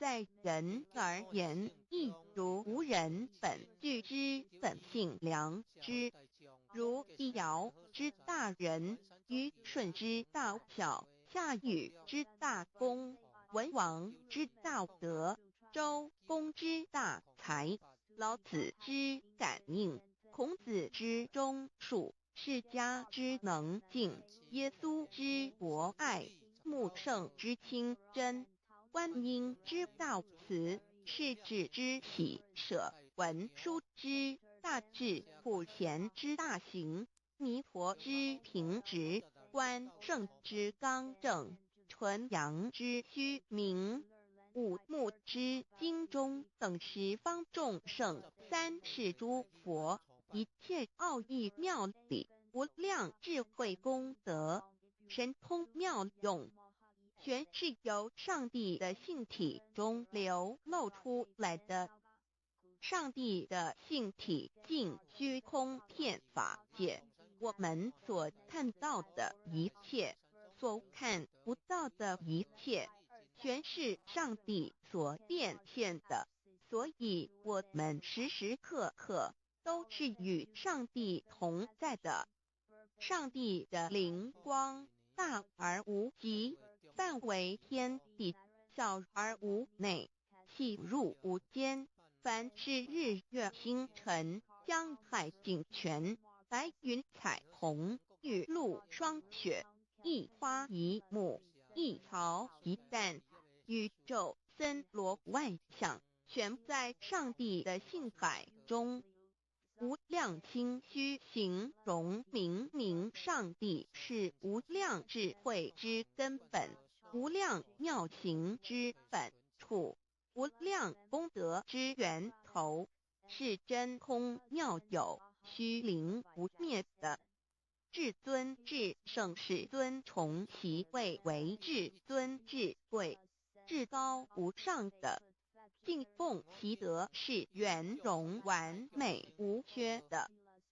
三界十方，三界是指欲界、色界、无色界。十方指东西南北东南西北东北西南上下，表上帝的性体尽虚空遍法界无所不在。 X 三界28天图万灵真，在说明上帝的圣灵大而无极，范围天地，小而无内，气入无间，为万有之本源，万化的真主宰。所以明明上帝为一切生灵的大总持，在传统道场亦有尊称为无生老母或以母字为代表，其意义如同明明上帝具有形上义与形象义，为万物苍生生命的大本源头。三界十方万灵真载至尊至圣无量心虚言，其本体尊崇其位敬奉其德，载主其尊，用在万灵遍不恒，用在不无言为范，积极形容其大说明其相明明上帝母字与母同音同义，字形与父母字相近。母字的情义一点中家中是天下之大本，代表体是阴阳，代表用，体用合一为母。有体无用则至空，有用无体乃直相，即体即用即用即体，体用合一即是佛也。二点点代表无极，点代表真如本心。三点中线拉直口呼圈外，表示超乎太极之外，贯乎太极之中。四点母字正转90度，表示先天灵性之母。先天母乃万灵主宰，灵性之母心无形，永久之如来自性。太极字的情义中是天下之大本，代表体。两点是阴阳，代表用，从代表无极。众生阴阳从直心，代表真如本心。太极图各教圣人对老母娘的尊称，一点如叫天上天上帝、明上帝为皇上帝等，中庸交涉之理，所以是上帝。天命之谓性，诗经小雅，明上帝昭灵下土，大雅上帝灵汝无二耳心。书经汤告为皇上帝，降中于下民，若有恒性。二点佛教大日如来毗卢遮那无生等法华文具会本法身如来名毗卢，此翻译骗一切处。参经一问品，若悟无生顿法，见西方只在刹那。大日经书亦云：梵音毗卢遮那者，是日之别名，即除安片名之意也。同16曰：所谓毗卢那者，日也。如世间之日，能除一切暗明，而生长一切万物，成一切众生是也。今法身如来亦复如是，故以为喻也。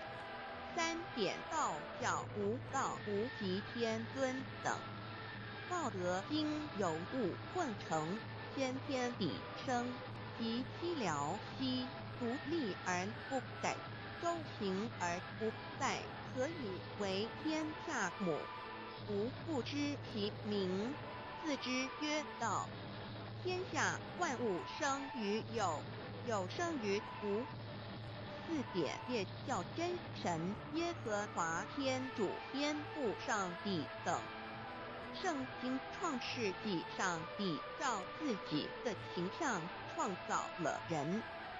五点回教阿拉真主吴荷兰经卷一奉大人大慈真主之名。六点先天大道无生老母明上帝无量心虚至尊至圣三界十方万灵真载真如古兰经，如果你问他们谁创造了天地，制服了日月，他们必定说真主296亿。如果你问他们谁从云中降下雨水而借雨水使已死的大地复活呢？他们必定说真主2963，真主古兰经，他是真主，是独一的主。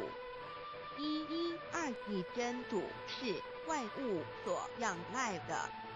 1122他不生，也不被生。1123没有任何物可以与他匹敌。1124真神道上帝生命在他头，这生命就是人的光，内光是真光，照亮一切生在世上的人。这等人不是从血气生的，不是从情欲生的，也不是从人意生的，乃是从上帝生的道成了肉身，住在我们中间，充充满满的有恩典有真理。约翰福音1491314耶和华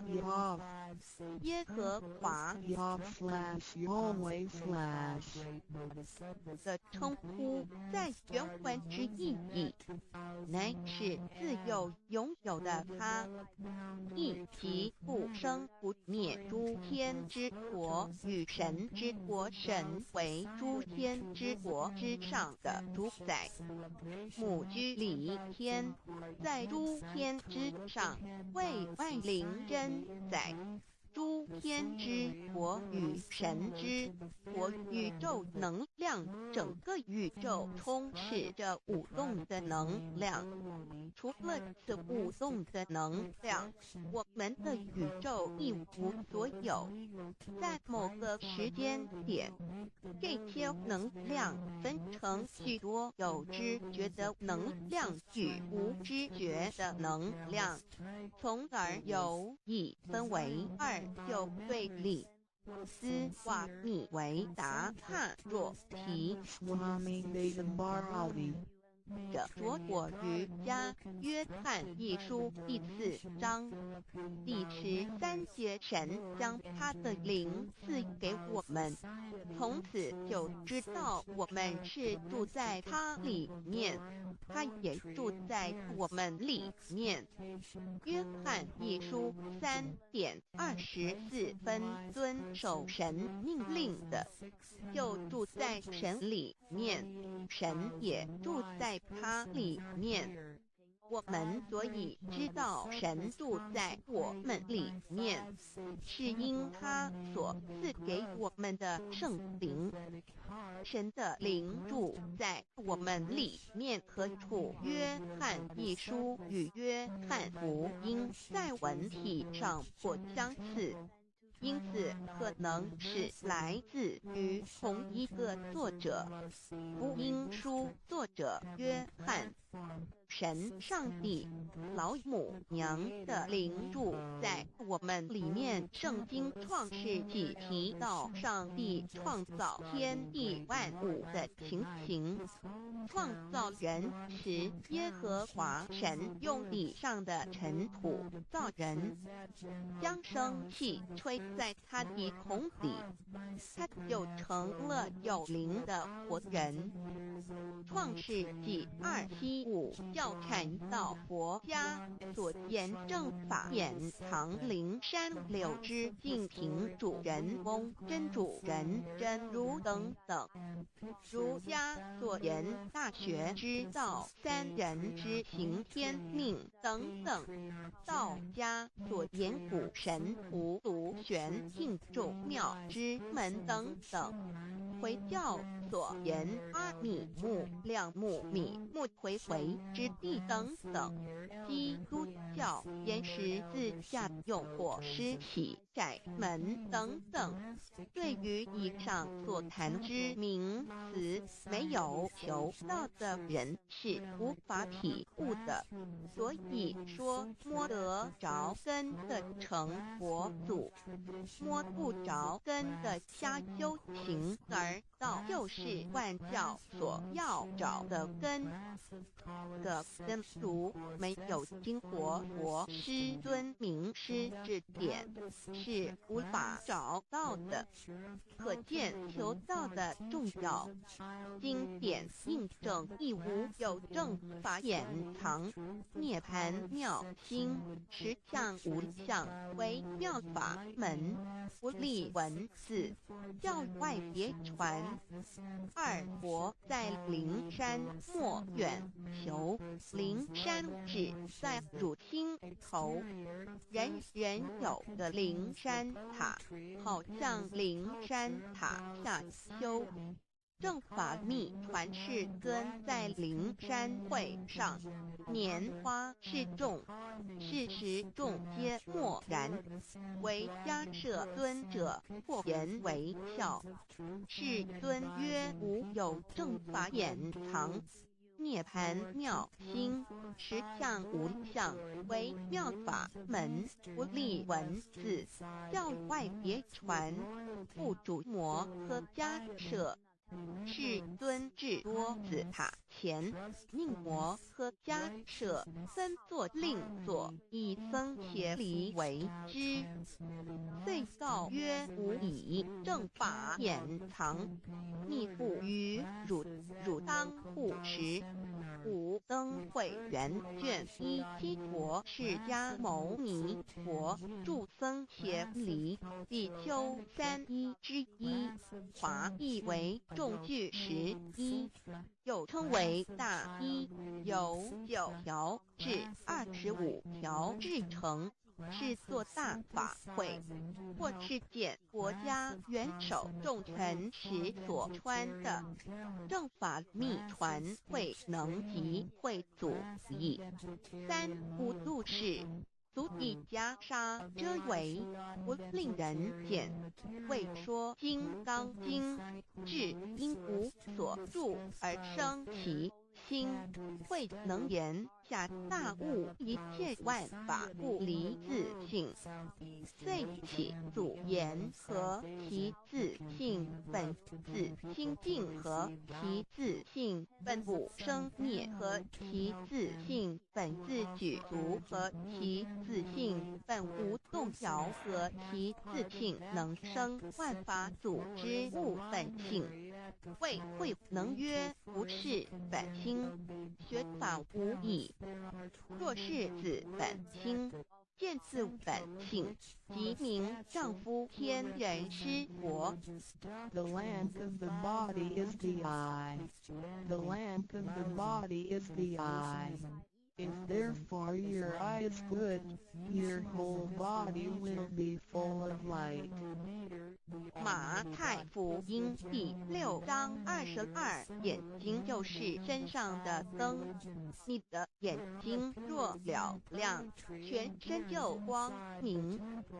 台中国际机电会中华民国总会2001中英对照圣经新约全书 The Holy Bible New Testament Chinese and English Bilingual Edition.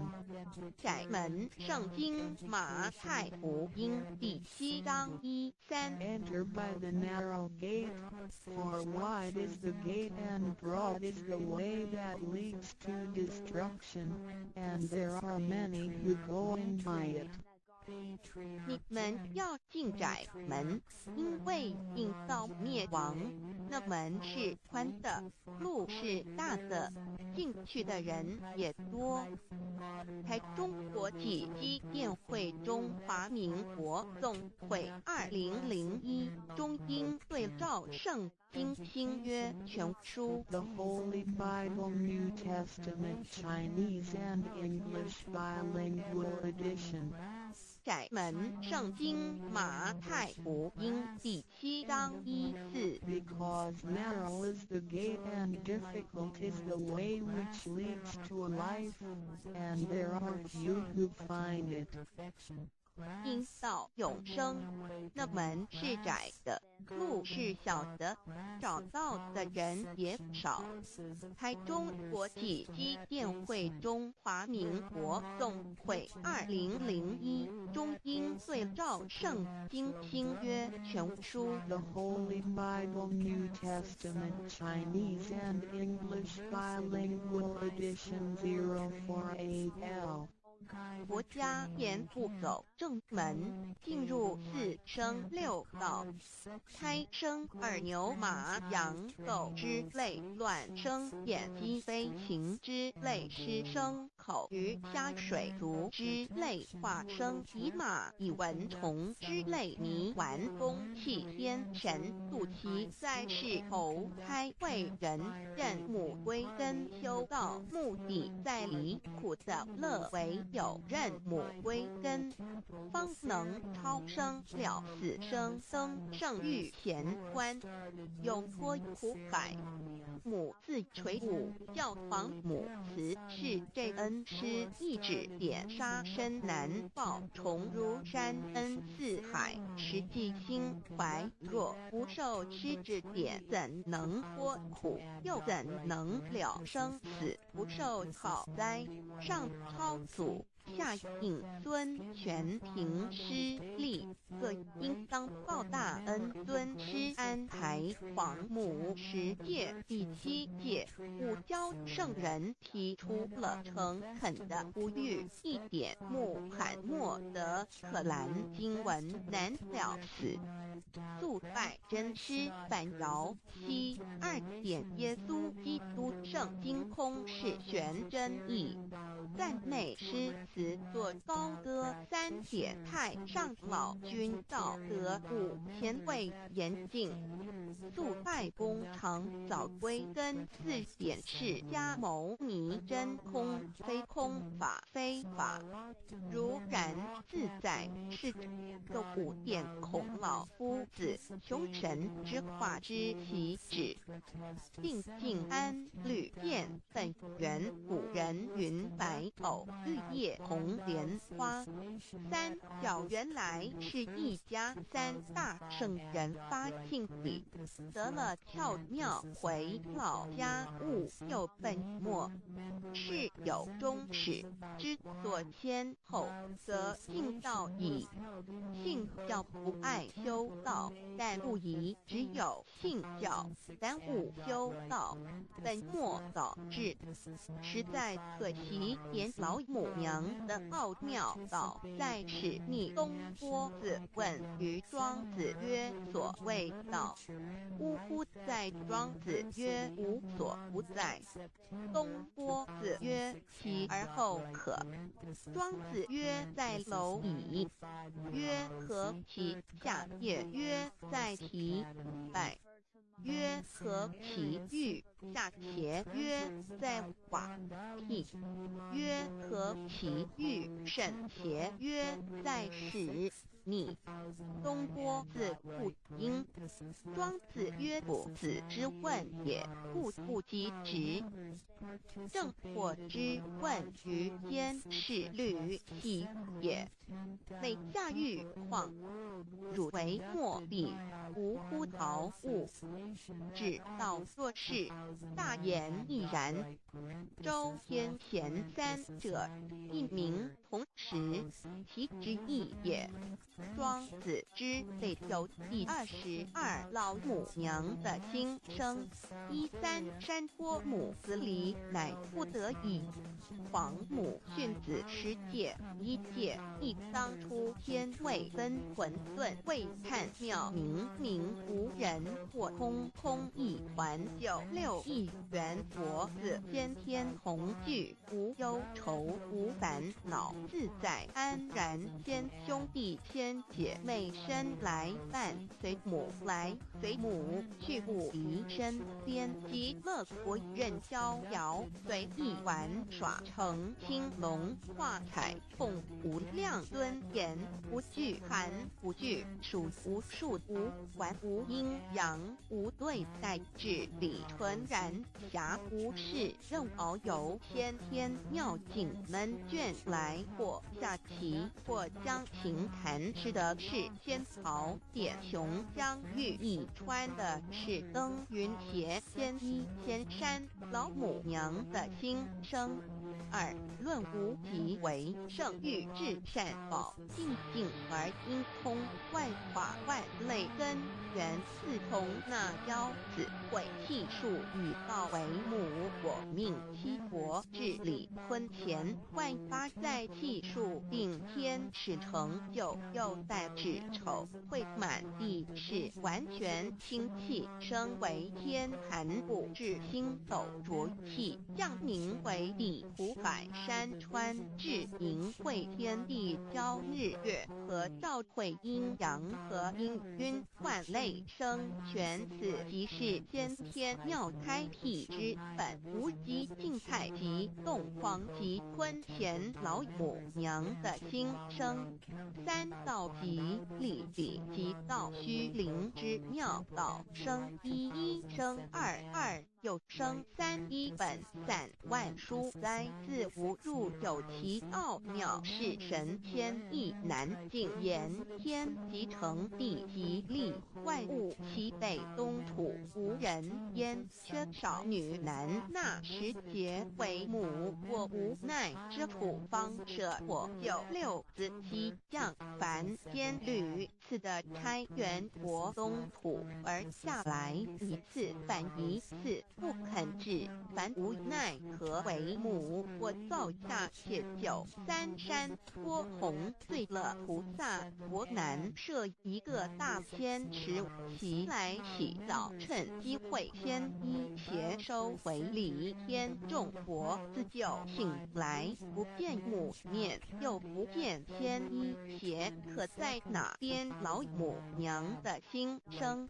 四为娘我悲痛泪源子呼唤耳众等速东奔，莫要再练，如若是天一邪教与尔等耳，哪个亦不肯再是至凡折树枝和树叶，遮寒地冷饿了失踪国子，可引心泉众国子，如要回悲哀悲叹，问母我至何时方把家还母？言答三其末，打开普渡清烧书清寂性清度佛缘，降道乃为救良善，降劫乃为收恶煞，血泪以于探子归，须用真心体会老母娘的心声。末节时期，把握经现效圣法前，不畏考验，坚守愿解共不龙华，极乐国任逍遥随意玩耍，成青龙画彩凤无量尊严，在理天极乐之天国里，任意逍遥游玩，随意玩耍，成其青龙化作彩色凤凰，任意去来，显现无量尊贵与庄严，不惧寒不惧暑，无数无完无阴阳，无对待至理纯然理天，无寒暑冷热，总是恰是温度，无拘无束，亦无阴阳之对待，只有纯然一团理气，理天以跳脱一切阴阳对待，故无阴阳寒暑之分别对待，自性至理纯然，通达无碍，故无数无管辖无事，任遨游先天妙境门卷来，或下棋或将琴弹前，暇无事则任意遨游，观赏先天美妙景致。事，或下棋娱乐，或弹琴消遣。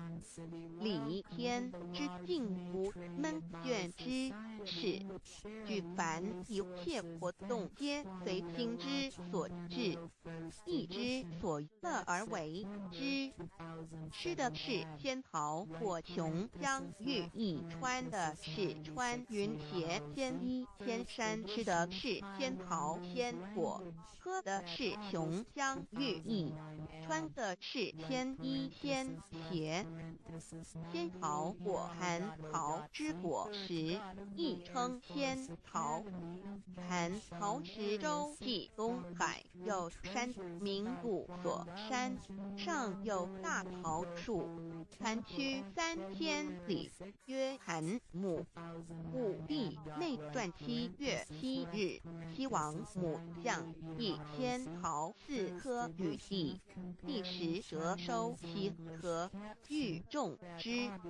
母曰：此桃3000年一时，中下地薄，种之不生。帝乃止。论无其为圣域至善宝净净而因空万化万类根源理天是至善宝地，是无极的境界，至圣之疆域。此地至虚至静，感而遂空万物之造化，是一切万物之根源所在。自从那骄子会气数以道为母，我命西伯治理坤乾一元12，会子会开天丑会辟地寅会生人卯会辰会巳会午会未会申会人灭酉会地灭戌会天灭亥会混沌每会各10800年，一元共129600年。西伯治世，3佛收元西佛治世，南方是爱佛6000年，北方生玉佛4800年，即10800年。卯会东方甲三春佛3720年，西方有长庚佛7080年，即10800年。辰会西北方空谷佛5284年，东南方龙野佛5516年，即10800年。自会东北方祭天佛5800年，伏羲是代理佛500年，即6300年。五会中三佛收元然灯古佛清阳旗，掌天坛。莲慈会释迦文佛弘扬旗，掌天坛。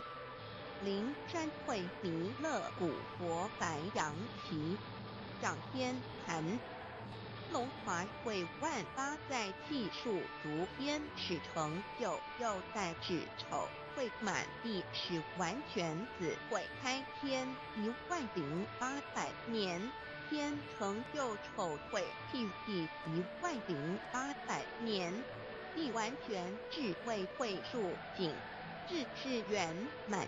母会元灵收回，又会灭地，戌会灭天，亥会重回混沌星气，升为天坛部，至星斗浊气，降名为地，土海山川清清之气，上升则为天。满天布满着河汉星斗，此为气界所居之处。重浊之气下降则为地，大地为重浊之气所凝结而成，形成了土海山川，此为象界所居之处。至寅会天地交日月和照会阴阳和阴晕万类生全子会开天，丑会辟地，以完成阴阳二气之分判。寅会之时，